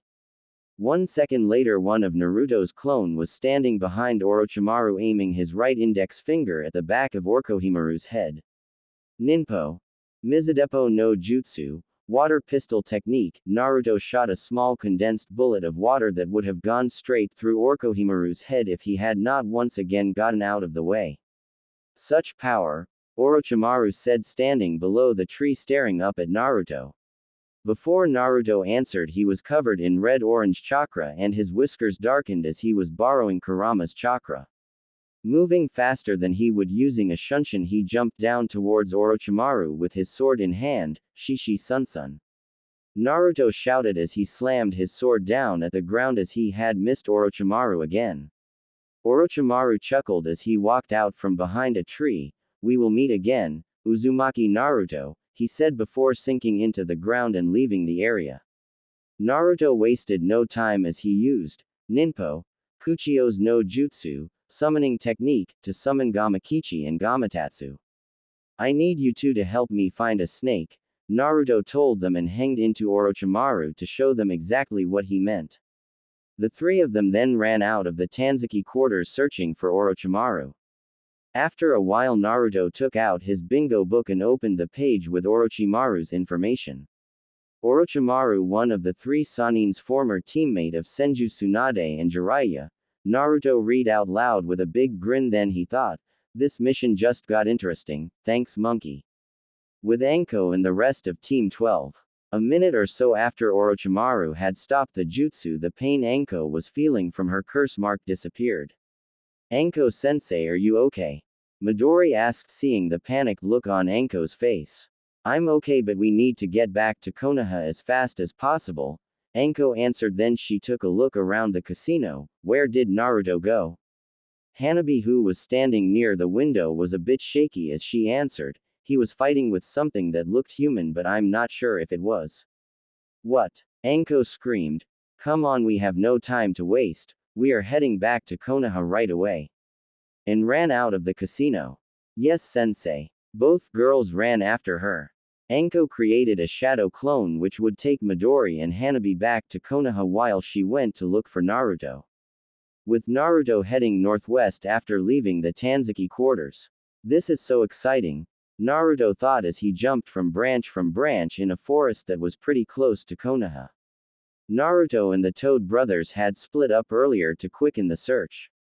Naruto saw Gamakichi approach him as the Toad jumped up and sat on his head. The snake and his partner split up some ways ahead. His partner headed towards the direction of Konoha. Naruto stopped jumping and Gamakichi jumped down to the ground and transformed into Kabuto. Henge, this is what he looked like. Good job, Kichi, Naruto said, and then unsealed a chocolate bar from a scroll that he threw to the Toad. Thanks, boss. I'm heading back to Mount Myoboku now. While Gamatatsu continues to trail the snake, Gamakichi disappeared in a puff of smoke after that before Naruto could tell him otherwise. Gamakichi had heard the name Orochimaru before and was going to report to Gamabunta about what was going on. Don't abandon your mission before it's completed, Baka. Naruto yelled to no one since Gamakichi was already gone. Naruto then kept going after Orochimaru. It was not that surprising that Orochimaru traveled at a higher speed than himself.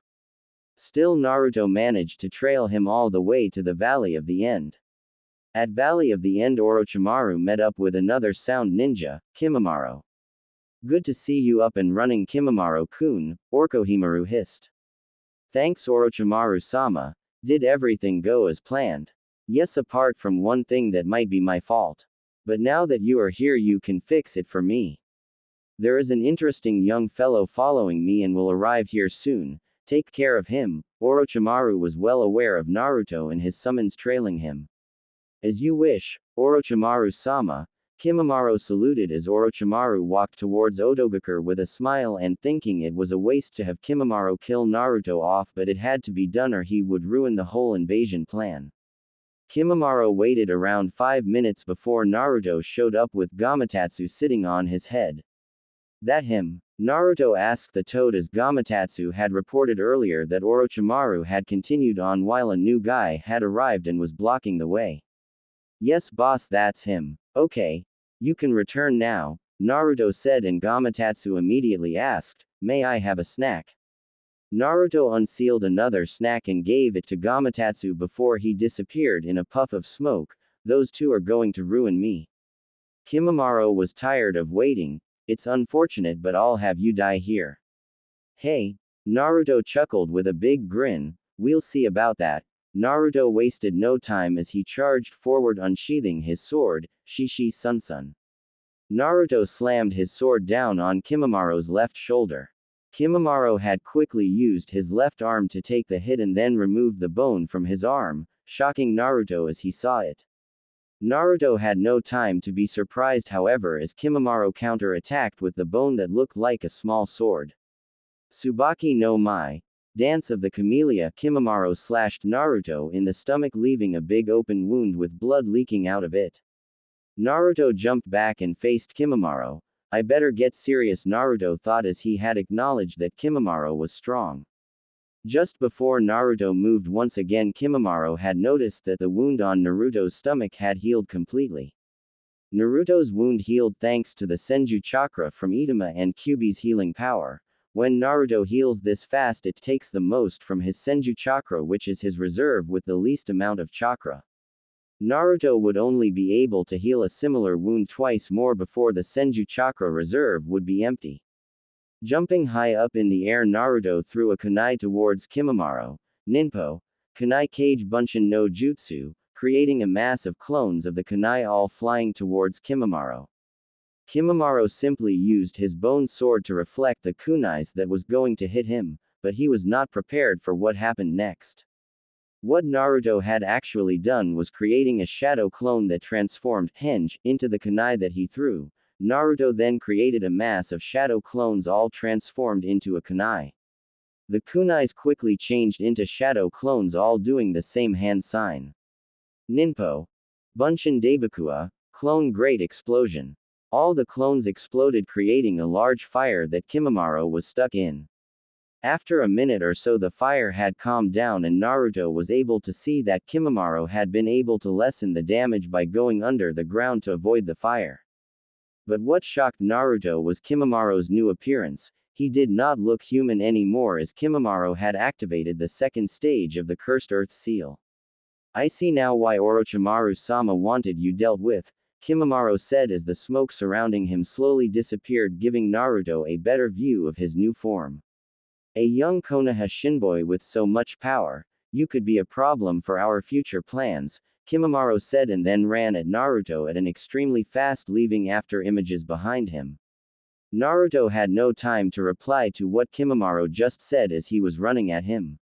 Naruto quickly used Shunshin to get away from Kimimaro, but that was no help since Kimimaro ran even faster and caught up to him. Tsubaki no Mai, Kimimaro exclaimed, doing the same sword attack but this time faster and stronger, slashing Naruto over his stomach and sending him flying. The wound this time was bigger and would be fatal for any normal person. But once again Naruto healed it quickly, but now his Senju chakra reserve was empty and he had to rely solely on the Kyuubi for any healing powers. After healing the wound, Naruto stood up and saw Kimimaro removing what must be his spine and then regrowing it. This was the ability of the Kagaya clan, their Kekkei Genkei, bloodline limit. The spine grew in size and length and looked more like a bone whip now than a spine. Tesenka no Mai. Suru, Dance of the Clematis. Vine. Kimimaro used his bone whip to hold down Naruto, immobilizing him. Naruto had no chance to dodge it since healing two large wounds twice in such a short amount of time had made it impossible for him to move fast for a while. Kimimaro then used another technique to grow a large sharp bone lance covering his left arm. The lance is as long as Kimimaro himself. Tesenka no Mai. Hana, Dance of the Clematis. Flower Kimimaro threw the lance with the sharp edge aimed at Naruto's head. You sure have grown soft and useless, brat, Kurama spoke to Naruto before giving him chakra enough for two tails to form behind Naruto. When the lance connected, the fox chakra had formed a shield that broke the lance into countless of small bone pieces. I appreciate the help and kind words, Fox, Naruto replied to Kurama as he prepared his next move. Ninpo. Kage Bunshin no Jutsu, Shadow Clone Technique, Naruto created one clone that stood next to him. Kimimaro had used Tesenka no Mai, Hana, Dance of the Clematis, Flower, to create another bone lance to cover his left arm and then charged Naruto and his clone. Naruto's clone had an evil as he jumped forward, almost rocketing himself towards Kimimaro, who was running at an insane speed himself. Daishinkan, Great Dragon Shot. Naruto's clone slammed his sword down with both hands on Kimimaro's right-left shoulder. The sword cut down to just above Kimimaro's heart. Kimimaro, who already was sick due to an incurable illness, was not able to fight much longer in this shape. A bone with the shape of a small sword similar to his earlier, Tsubaki no Mai, shot out from his right arm and dispelled Naruto's clone. Kimimaro let the lance on his left arm fall to the ground. Kimimaro then pointed both hands and all of his fingers towards Naruto. All of the bones in his fingertips hardened before Kimimaro sent them at Naruto. Teshi Senden, 10-finger drilling bullets. The attack was no threat for Naruto at all, since he was now even faster after receiving this much chakra from Kurama. Naruto had instead immediately counterattacked.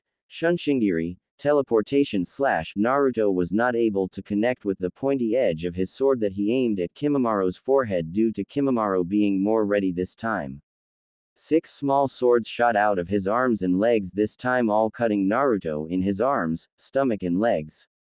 Kimimaro grabbed one of the bone swords from his left leg and let the others fall to the ground before quickly slashing Naruto once again in the stomach, Tsubaki no Mai. Naruto jumped back and held his stomach. The wound healed but slower than before. It was still healing inhumanly fast thanks to the fox chakra speeding it up even more now that it was covering him. I can't go on, Kimimaro thought as he coughed up some blood.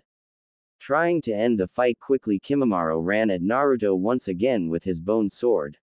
Hinata Sancho. Naruto gave him no time to attack as he flew past Kimimaro at a higher speed than Kimimaro was running. Yahazu Jiri. 3-verse humming. Arrow notch / Naruto yelled as he sheathed his sword while blood shot out from the wound covering Kimimaro's whole torso.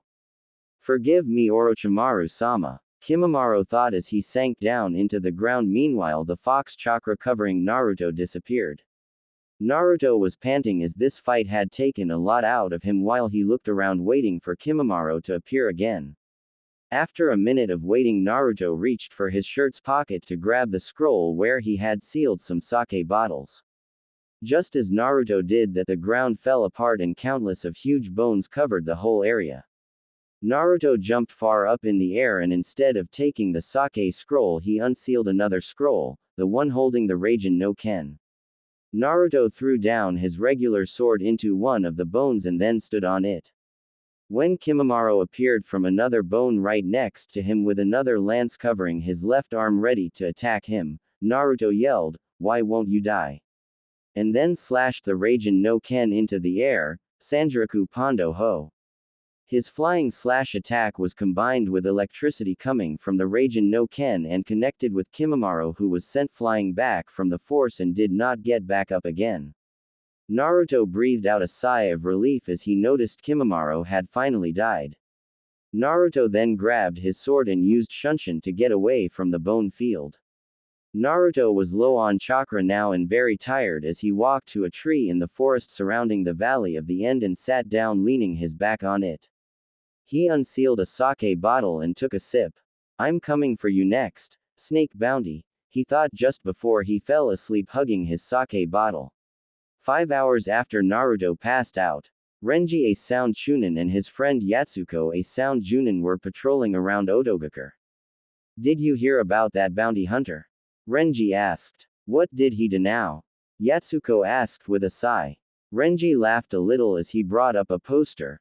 His underground bounty has gone way up, someone really wants him dead. Renji waited for a response from Yatsuko as he still read the poster.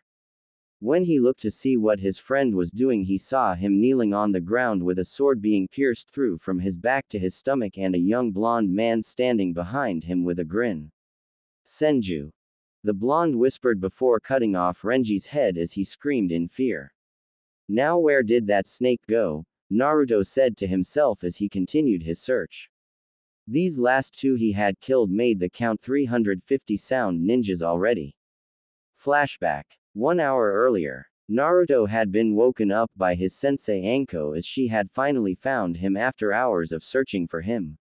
There you are. You and I are going back to Konoha, now, Anko said as Naruto tried his hardest not to fall asleep again. I'm heading out to find my bounty, Dango-sensei, Naruto said as he stood up but was then forced to sit down again as Anko slammed her fist down on his head. It's Anko, she yelled and then calmed down and ordered, you will not go after Orochimaru, that is an order. You don't know how strong he is. Naruto immediately argued and then Anko explained how strong Orochimaru was and that Jiraiya and Hiruzen were probably the only Konoha ninjas that would have a chance to fight evenly with him. Even after hearing that, Naruto was still not convinced, so Anko told him her story of her past and the curse mark she had received. So the snake, Naruto said, and Anko finally thought he had seen reason. Did all that to you? Anko raised an eyebrow and nodded, yes. Hee. Naruto chuckled a little and Anko was about to ask what was so funny but could not since she fell down on the ground after Naruto knocked her out with a hit to the back of her head with the hilt of his sword. Forgive me Dango-chan, but you just gave me more reason to go after the snake. Naruto would not let anyone that has harmed or hurt his friends Nakama get away with it. Naruto created a shadow clone and had it carry Anko back to Konoha. Konoha was close enough so it would not dispel. Naruto then emptied a bottle of sake before heading towards the direction of Otogakure. End flashback. Naruto had not just gone and killed sound ninjas without knowing who they were working for. Naruto had even remembered Hiruzen telling him that the Sound Village and Konoha was allies when he explained how the Chunin exams worked. But when Naruto tried to cross the border, he was met by a squad of 100 sound ninjas that had surrounded him. This squad had been ordered by Orochimaru to find Kimimaro and bring him back to Otogakure, and if they found a blonde young man with whisker marks they were to kill him. What this 100-man squad did not expect was that Naruto was a one-man army. Well, a two-man army if you count Gamaken, who he had summoned to blast toad oil everywhere before Naruto had lit it up.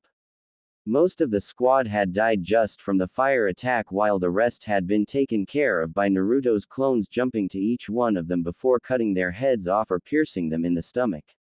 So for Naruto, the sound ninjas was his enemies and was in the way for him to find his bounty.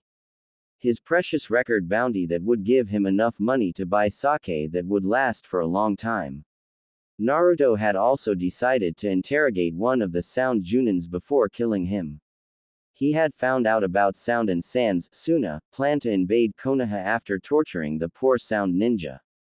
Very soon after Naruto had encountered Kenji and Yatsuko, Naruto had found a gate that had a staircase going underground. It looked more like an opening to a cave than a main gate to a hidden village. Naruto was about to run down the stairs when he noticed the presence of 4 people. One was jumping down from a tree and he had to jump away to avoid taking a big fist to his head as a fat man came flying. Naruto could now see all 4 of them as the other 3 had jumped down as well and stood in front of him. They all wore similar outfits with exception of the lone female. The 3 men wore brown tunics and skin-tight black shorts with purple ropes tied around their waists. The female wore a green dress with a long left sleeve and a short right one, a red turtleneck which has a white, fluffy collar and brown gloves. Under the dress, she wears a one-piece red suit. For shoes, she wears calf-length brown sandal boots. They were the Sound 4, Sakin, Jirobo, Kidomaru and Guren. He fits the description well, Sakin said, and Naruto noticed he had 2 heads to cut off. Don't underestimate him, he has already killed countless of our Junins and Chunins, Kidomaru said while the others nodded. Naruto was about to grab his sword and test them out when he started sweating as he felt someone really strong approaching them. The person was radiating killing intent enough to make someone puke, and Naruto was pretty damn close to it. This was not the first time he had felt this killing intent, and he had a pretty good idea who was standing behind him right now. The Sound Four were all kneeling as Jiraiya of the Sannin stood behind Naruto with Sage Mode activated and an Odama Rasengan in each hand. You have gotten yourself in quite a mess this time. You and I need to have a serious talk after this. But for now I thank you for this opportunity. Jiraiya spoke before sprinting over to the Sound Four and slamming his hands with the Rasengan covering them into Kidomaru and Jirobo, Quilky taking them out. High Arrow S Sennin, Naruto stammered as he was able to stand again. After giving Sakin and Ukin, who had woken up, the same treatment as Kidomaru and Jirobo, Jiraiya walked down the stairs. Take care of the woman. Jiraiya was focused on one thing, and that thing was to fight Orochimaru. As Jiraiya disappeared into the underground passage, Naruto gained a tick mark above his eyes. Me, Naruto cursed as he had not had much luck fighting against women, ever. Gurren smiled at him and winked. If you show me a good time, then maybe. Naruto snapped his head towards her quickly and stared at her. Pardon. Gurren could see he had not understood what she meant at all. I was just making a joke. I see, Naruto said and nodded, then putting his hand to his chin taking a good look at Gurren. Would you mind letting me see your panties? She was a looker after all. Gurren got a bit angry after hearing that request. Are you stupid or something? I believe this is the 10th time I have been denied panties. What is the meaning of this? Itama. Sensei. Naruto thought as he remembered Itama telling him about that line and that it was a sure way to impress the ladies. You know what, pretty lady, Naruto said as he unsealed a sake bottle. I'm not feeling it right now. If Arrow Sennin is going to steal my bounty anyway, I don't have any reason to fight you. I will serve Orochimaru till I die and you won't get away with this. Gurren immediately answered but quickly added, who are you calling pretty lady, huh? Naruto stared at her for a few seconds before shrugging and turning around and biting his thumb. Ninpo. Kuchio's no jutsu, summoning technique, he summoned Gameiken. Forgive me Naruto, but I was having dinner with my wife. Your wife? Naruto questioned. Tell me Ken, does your wife show you her panties? Gameiken shook his head. It might be a bit ungraceful, but she does not wear panties, we are toads after all. Naruto narrowed his eyes at Gameiken then shooed him away with his hands. Get out of my sight. Gameiken disappeared in a puff of smoke after saying, always a pleasure. Ah, Naruto whined, slamming his hand on his head. I have wasted a lot of time. Then he began walking away, still ignoring Gurren. Do you think I will just let you walk away? Gurren said and did a hand sign preparing a jutsu. Naruto noticed it and turned around, gripped his sword. Gurren got to experience the feeling of strong killing intent once again, similar to the way Jiraiya had unleashed it earlier, but not as strong. Still, it was enough to make her hesitate. Gurren had seen a vision of her head being cut off just as she had performed her jutsu, similar to how Hana had experienced the same thing. Naruto had seen Gurren falling down on her knees from the pressure of the killing intent. He turned around and began walking away once again. He looked back one more time before disappearing into the forest and managed to see a young Sound Kunoichi running up to the blue-haired woman and hugging her. That was Kin, a Sound Genin who would participate in the upcoming Chunin exams if everything went as Orochimaru had planned. Kin had been taken care of by Gurren for a few years and received training from her as well, so she looked up to her as a big sister figure. Kin had been scared to death this night since she had seen Naruto several times killing of Sound ninjas, two of them her teammates, Zaku and Dosu. She had felt the killing intent that came from him just before she arrived as well and was now scared for her sensei. Kin hugged Gurren and cried into her chest as Gurren tried to comfort her the best she could. She cried for 30 minutes, and during that time the battle between the two Sannins had ended. It was a short fight with both legendary ninjas using their strongest techniques right at the beginning to end the fight quickly. The former friends and teammates did not have much love for each other no more. There was no real winner to the fight, even though Jiraiya had the upper hand, as Orochimaru had slithered away, escaping with his newly formed village destroyed and all of his plans ruined. Orochimaru knew who was responsible for all of this, the son of that goddamned Minato who seemed to screw him over even in his death. Orochimaru would not forget about this. If Naruto and him ever crossed paths again, he would have to suffer the consequences. Jiraiya had figured that it was no point in chasing Orochimaru as he had countless of jutsu that was great for escaping, making it impossible to catch him. Instead, he began racing back to Konoha riding on Gamabunta's back, who had helped him in the fight as Orochimaru had summoned Manda. The reason he rode on Gamabunta was because Naruto was doing the same thing but with Gameiken. In the forest north of Konoha south of Odogakure, Gameiken dodged another water bullet coming from Gamabunta as he jumped high up in the air using a tree as a stepping stone. "What the hell did I do?" Naruto yelled. "Don't give me that shit." Jiraiya yelled in the chase. "It wasn't me, I promise, really." Naruto screamed back at him before laughing. "You are not escaping this time, brat." And the chase continued all night as they ran laps in the forest around Konoha before both Gamabunta and Gameiken had returned to the Toad World. Morning at the southern gates of Konoha. Jiraiya was carrying Naruto, who had fallen asleep right after the toads had disappeared. Jiraiya figured he would talk with him after had gotten some sleep as well since he was exhausted. But not exhausted enough to not whine about the blondes that doesn't appreciate him. One rejects me all my life, the other dies on me, letting all my teachings go to waste. Jiraiya said with a scowl. Then he looked at Naruto, who was sleeping in his arms, and this little shit. Naruto snored loudly and mumbled, "Suheim, would you like to see my other sword?" Jiraiya snorted through his nose before laughing, "This little shit is brilliant." Truth is, Jiraiya was mad about Naruto attacking another hidden village on his own accord, but he was also proud of him and thankful for the opportunity. The Sound Village would have been considered allies otherwise and would have participated in the Chunin exams. Who knows what disaster Naruto have prevented with this stunt. "Wait till you hear this, Sarutobi-sensei." Jiraiya laughed loudly as he walked through the streets of Konoha, getting odd stares from the ones that had woken up early.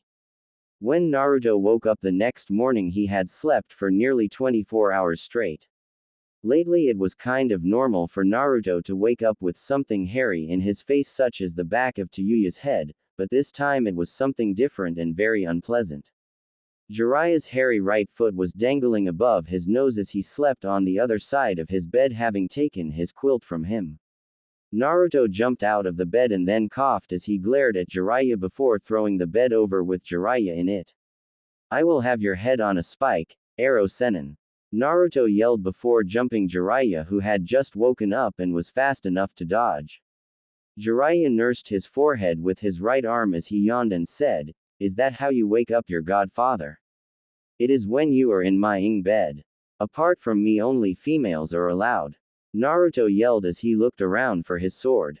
"That makes sense," Jiraiya said while nodding. Then he scratched his balls and walked out of the room after telling Naruto, "I am leaving Konoha for a while, you should go tell Sarutobi-sensei about what happened yesterday night." Naruto found his sword under his blue jumpsuit shirt on the floor and unsheathed it and ran after Jiraiya, yelling, "Let's go, Arrow Sennin." Looking for a fight, but Jiraiya was already long gone. When Naruto ran to the front door yelling, he forgot to notice that someone was sitting in his kitchen, drinking coffee. That someone was now standing behind Naruto armed with snakes. "Good morning, Foxy-kun. I have to thank you for knocking me out yesterday," Anko said with a big smile. Naruto did not turn around and did not give a shit about only wearing his boxer shorts as he teleported away to just outside Hokage's office window using a shunshin.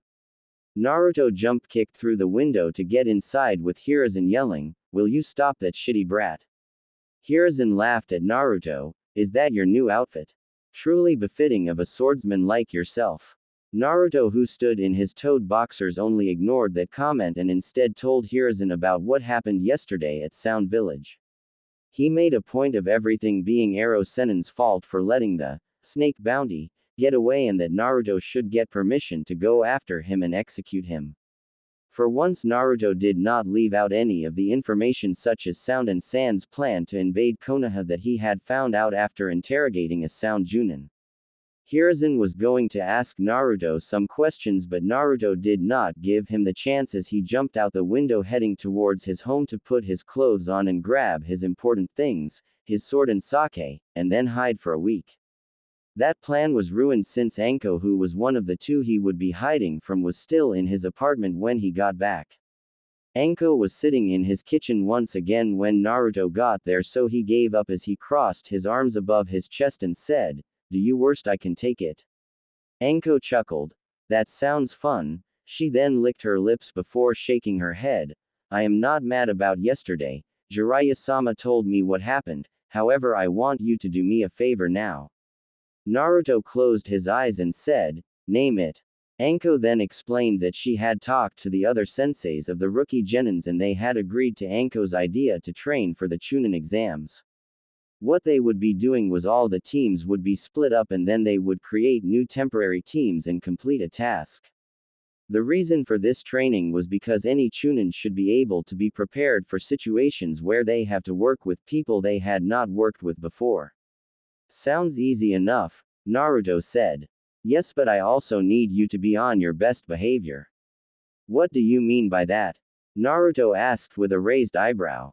Anko smiled as she said, "Don't kill the other genins." "If you say so," Naruto answered quickly while shrugging. "So when do we begin?" "Today in 2 hours in Training Grounds 35 inches," Anko answered. Training Grounds 35 was one of the largest training grounds, and that is why they would use that, since the training they would be doing could take a few days and they had to use a large area for it work. "I will be there. Now, leave my home," Naruto said as he turned around heading towards his room before glancing back at Anko and saying, "Unless you want to stay and show me your panties." Anko walked up to Naruto and put her hands on his chest and asked, "You want to see your sensei's panties?" Naruto nodded and Anko spoke again, "If you behave during the training I will give you a reward." Anko grinned while she spoke and then left Naruto's apartment. "I don't want a reward," Naruto spoke to himself as she left. "I already said what I wanted, why is no one showing me their panties?"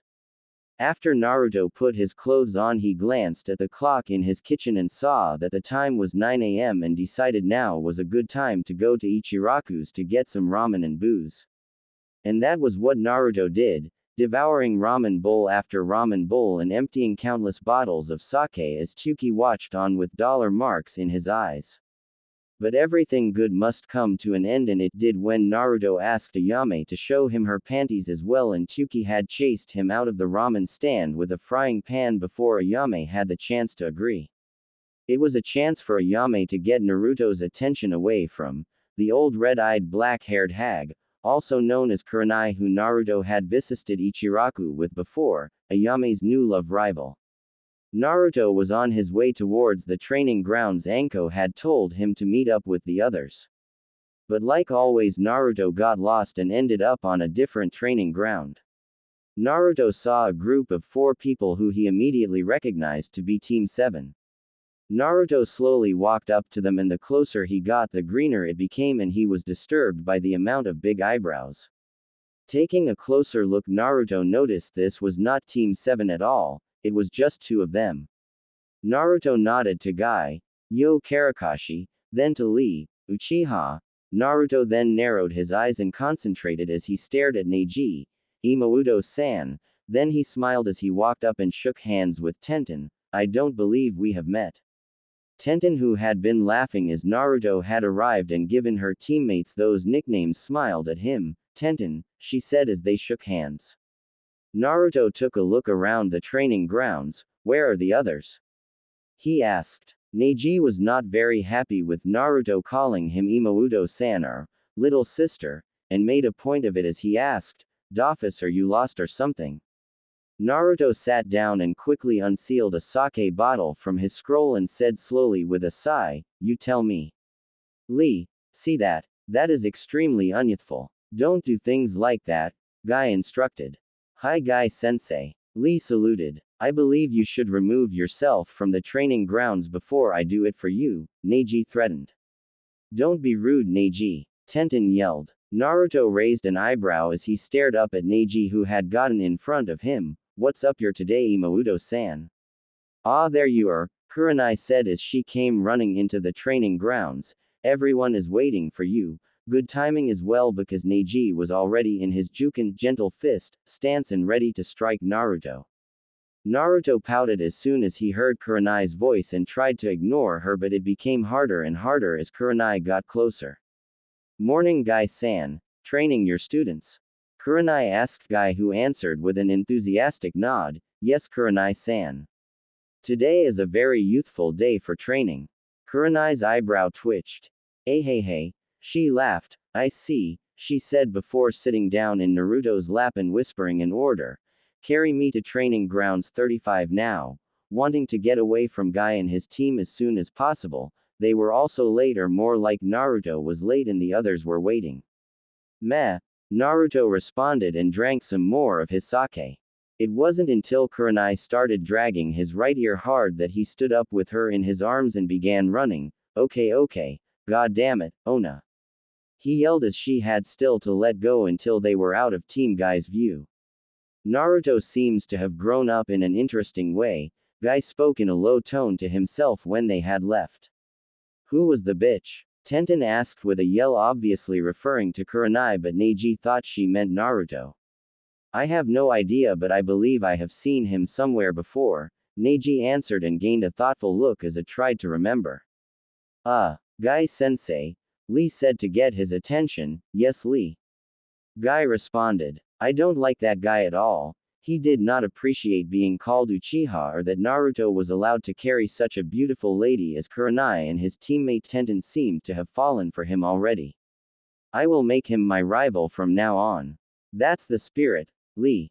Guy shouted loudly. At training grounds 35 just a few minutes later, Anko and Asuma had just returned to the group after they both had left to search for Naruto along with Kurenai 30 minutes ago.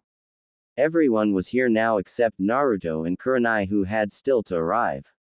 While the others waited, nothing interesting had happened other than the usual talking among the group that had not seen so much of each other since they graduated.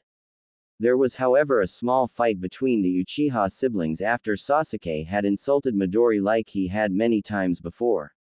Sasuke had told Midori that she was not a real ninja, she was a joke and did not deserve to graduate early or graduate at all for that matter.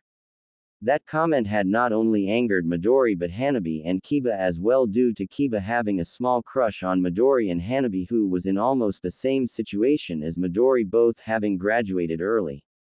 After Sasuke's little comment, Hanabi had walked up to him and attempted to put her face into his and stare him down, which did not work so well since she was almost 20 centimeters shorter than Sasuke.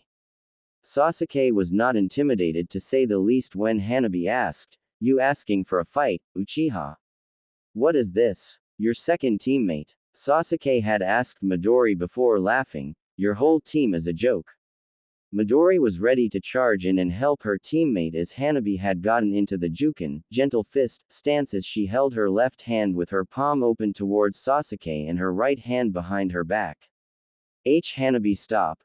Hinata screamed, fearing that her little sister would get hurt in a fight with Sasuke, who was obviously stronger than her and might be the strongest of all the genins currently here. That changed soon when Naruto ran into the open grass field from the forest screaming while carrying Kurenai bridal style. The reason for his screaming was due to Kurenai currently pinching his cheeks after Naruto had called her a demon witch on the way there. They arrived just a few seconds after Anko and Asuma did, so Anko was not there to hear Sasuke's comments either. I hate you, Naruto whined as he stopped next to the others and dropped Kurenai off.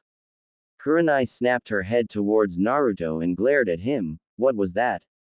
She asked with a dangerous grin. Naruto chose not to answer and instead sat down and leaned his clenched fist on his cheek and looked away from Kurenai. Kakashi laughed as he saw Naruto and Kurenai getting a punch to his shoulder by Asuma, who was jealous. Kakashi then said, "Okay then, how about we start the training?" Hanabi was the first to respond as she was still in front of Sasuke in her Jukin stance. "I am not doing anything until I have taken care of this trash," she snarled. "Get lost, kid, unless you want to get hurt," Sasuke said slowly and waited for Sakura's comment of, "Wow. Sasuke-kun, you're so cool." But it never came, so he added a HN after a few seconds, ending his cool line. There were many reasons why Sakura would not have Sasuke's back right now. The obvious one being he was the one that started it in the first place, and another one being that she was not as infuriated with Sasuke anymore. But the main reason was because she was currently holding back to Yuya, who was red with anger and her red hair stood upwards as she glared at Kurenai, who just smirked back at her.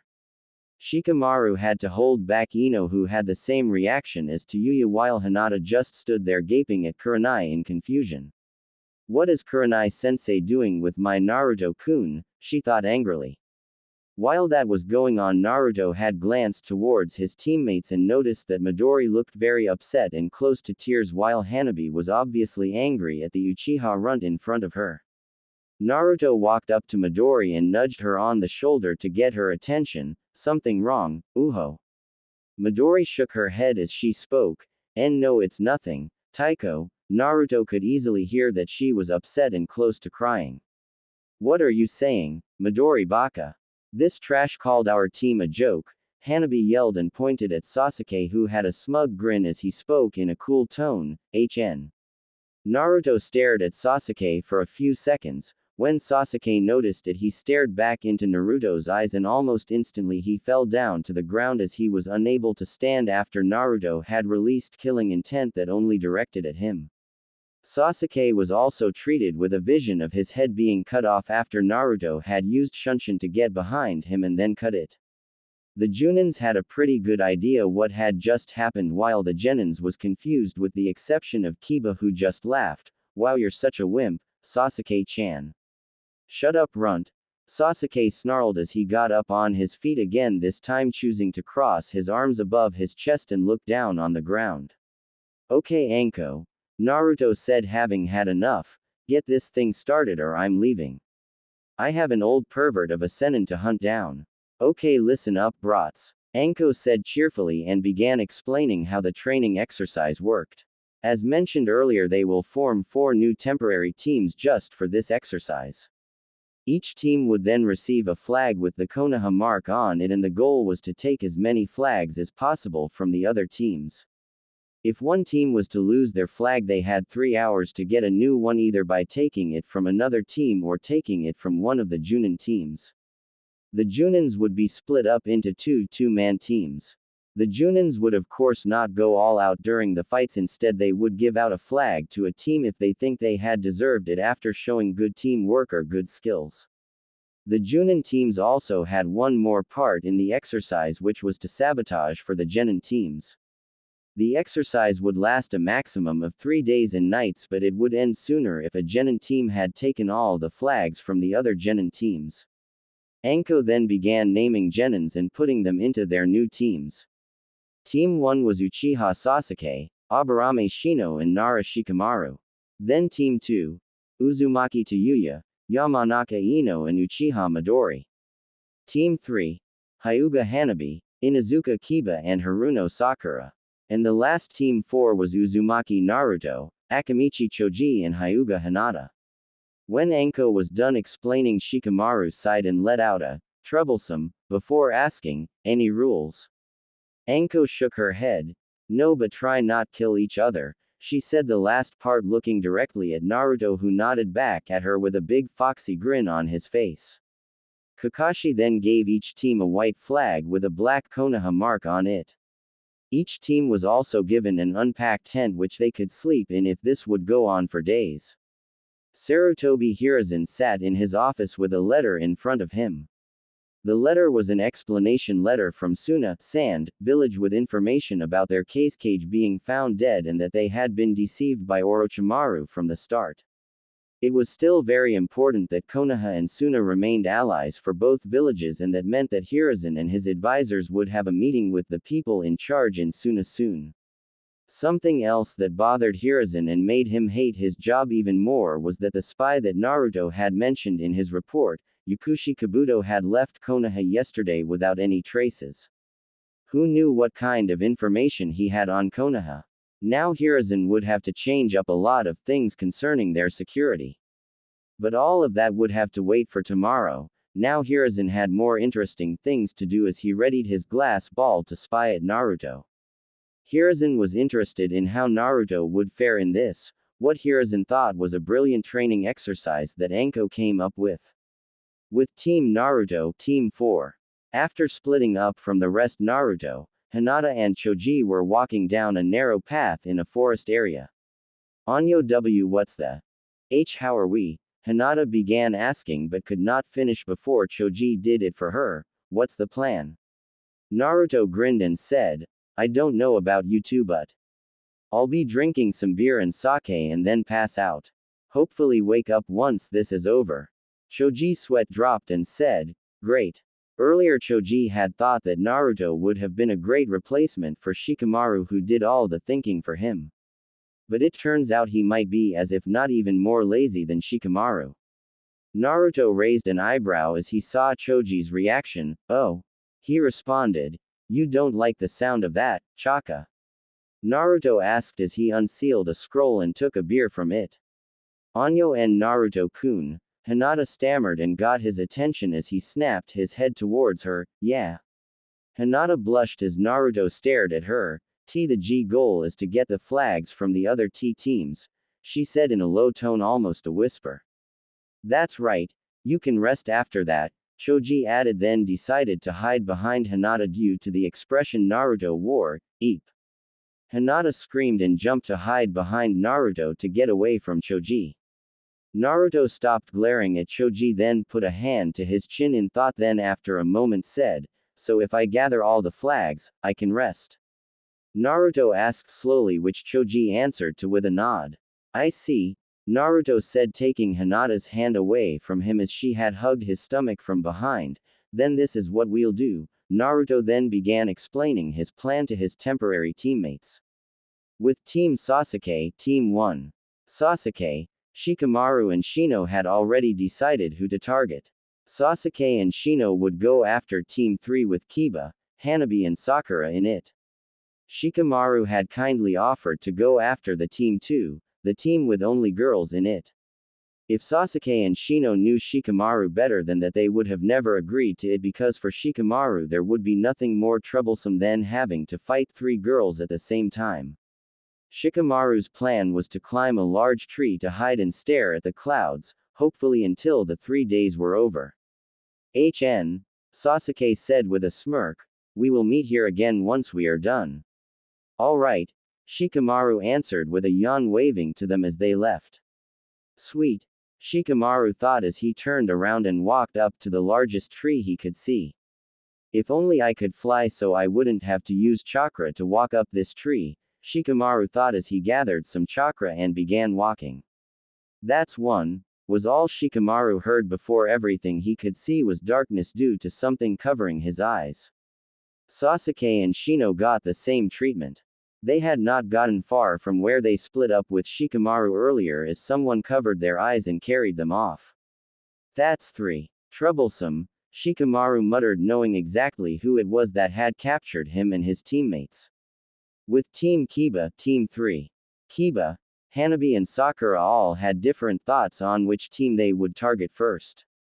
Hanabi wanted to go after Sasuke and his team due to what happened earlier with him insulting her and Midori.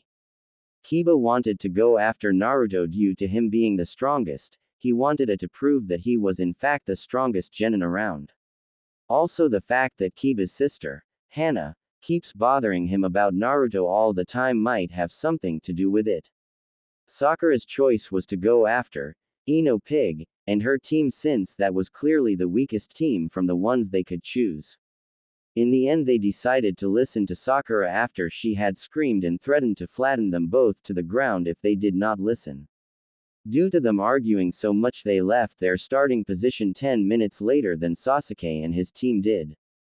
That gave the person that captured Team Sasuke enough time to find Team Kiba before they could move. The mysterious person wobbled out of the forest into their eyesight. He had a beer in each hand and they could clearly see that he was not in best shape. Damn, I should really stop running around while I drink, Naruto said, taking heavy breaths. Kiba pointed at him. Now that the bastard is here, we have no choice. Hanabi smiled as she saw Naruto. Naruto-kun. She greeted in a happy voice. Sakura greeted in her own way. Are you drunk? She asked with a disapproving look on her face. When Naruto had caught his breath, he nodded and said, "You three are coming with me, if not." Naruto did a one-handed hand sign. Ninpo. Kage Bunshin no Jutsu, Shadow Clone Technique. Then we fight. The clones ended in chorus. Meanwhile, with Hinata and Choji and 3 angry genins currently tied to a tree. Sorry, Shikamaru. Naruto's idea, Choji explained to his friend, who answered with a yawn which Choji took as, I don't care. Good, Choji answered. Anyo Choji-san, Hinata said while holding a stick that Naruto had given her earlier. She poked Choji in the stomach after getting his attention. Naruto-kun told us not to speak to the prisoners. Ouch. Choji whined, holding his stomach. Calm down, Hinata. They are our friends after all. Hinata nodded, then glared at Choji as she spoke. Yes, but an order is an order. Do you have a problem with Naruto-kun's orders? Choji started sweating as he shook his head slowly. After that, Naruto came back while dragging Kiba with him, holding his feet. Behind him were Hanabi and Sakura, who had surrendered after a very short one-sided battle between Naruto and Kiba. With Team Tayuya, Team 2. This was a team that worked together well so far. They had agreed to go after Sasuke and his team due to both Midori and Tayuya wanting to beat him up. Midori's reason was obvious due to the way Sasuke treated her over the years. Tayuya wanted to fight Sasuke and take the title as the strongest genin in Konoha, or second strongest if you count Naruto. Ino, on the other hand, wanted to fight Shikamaru and take the title of the strongest in her genin team. Little did she know, if they were to fight, Shikamaru would just give up before the fight even started.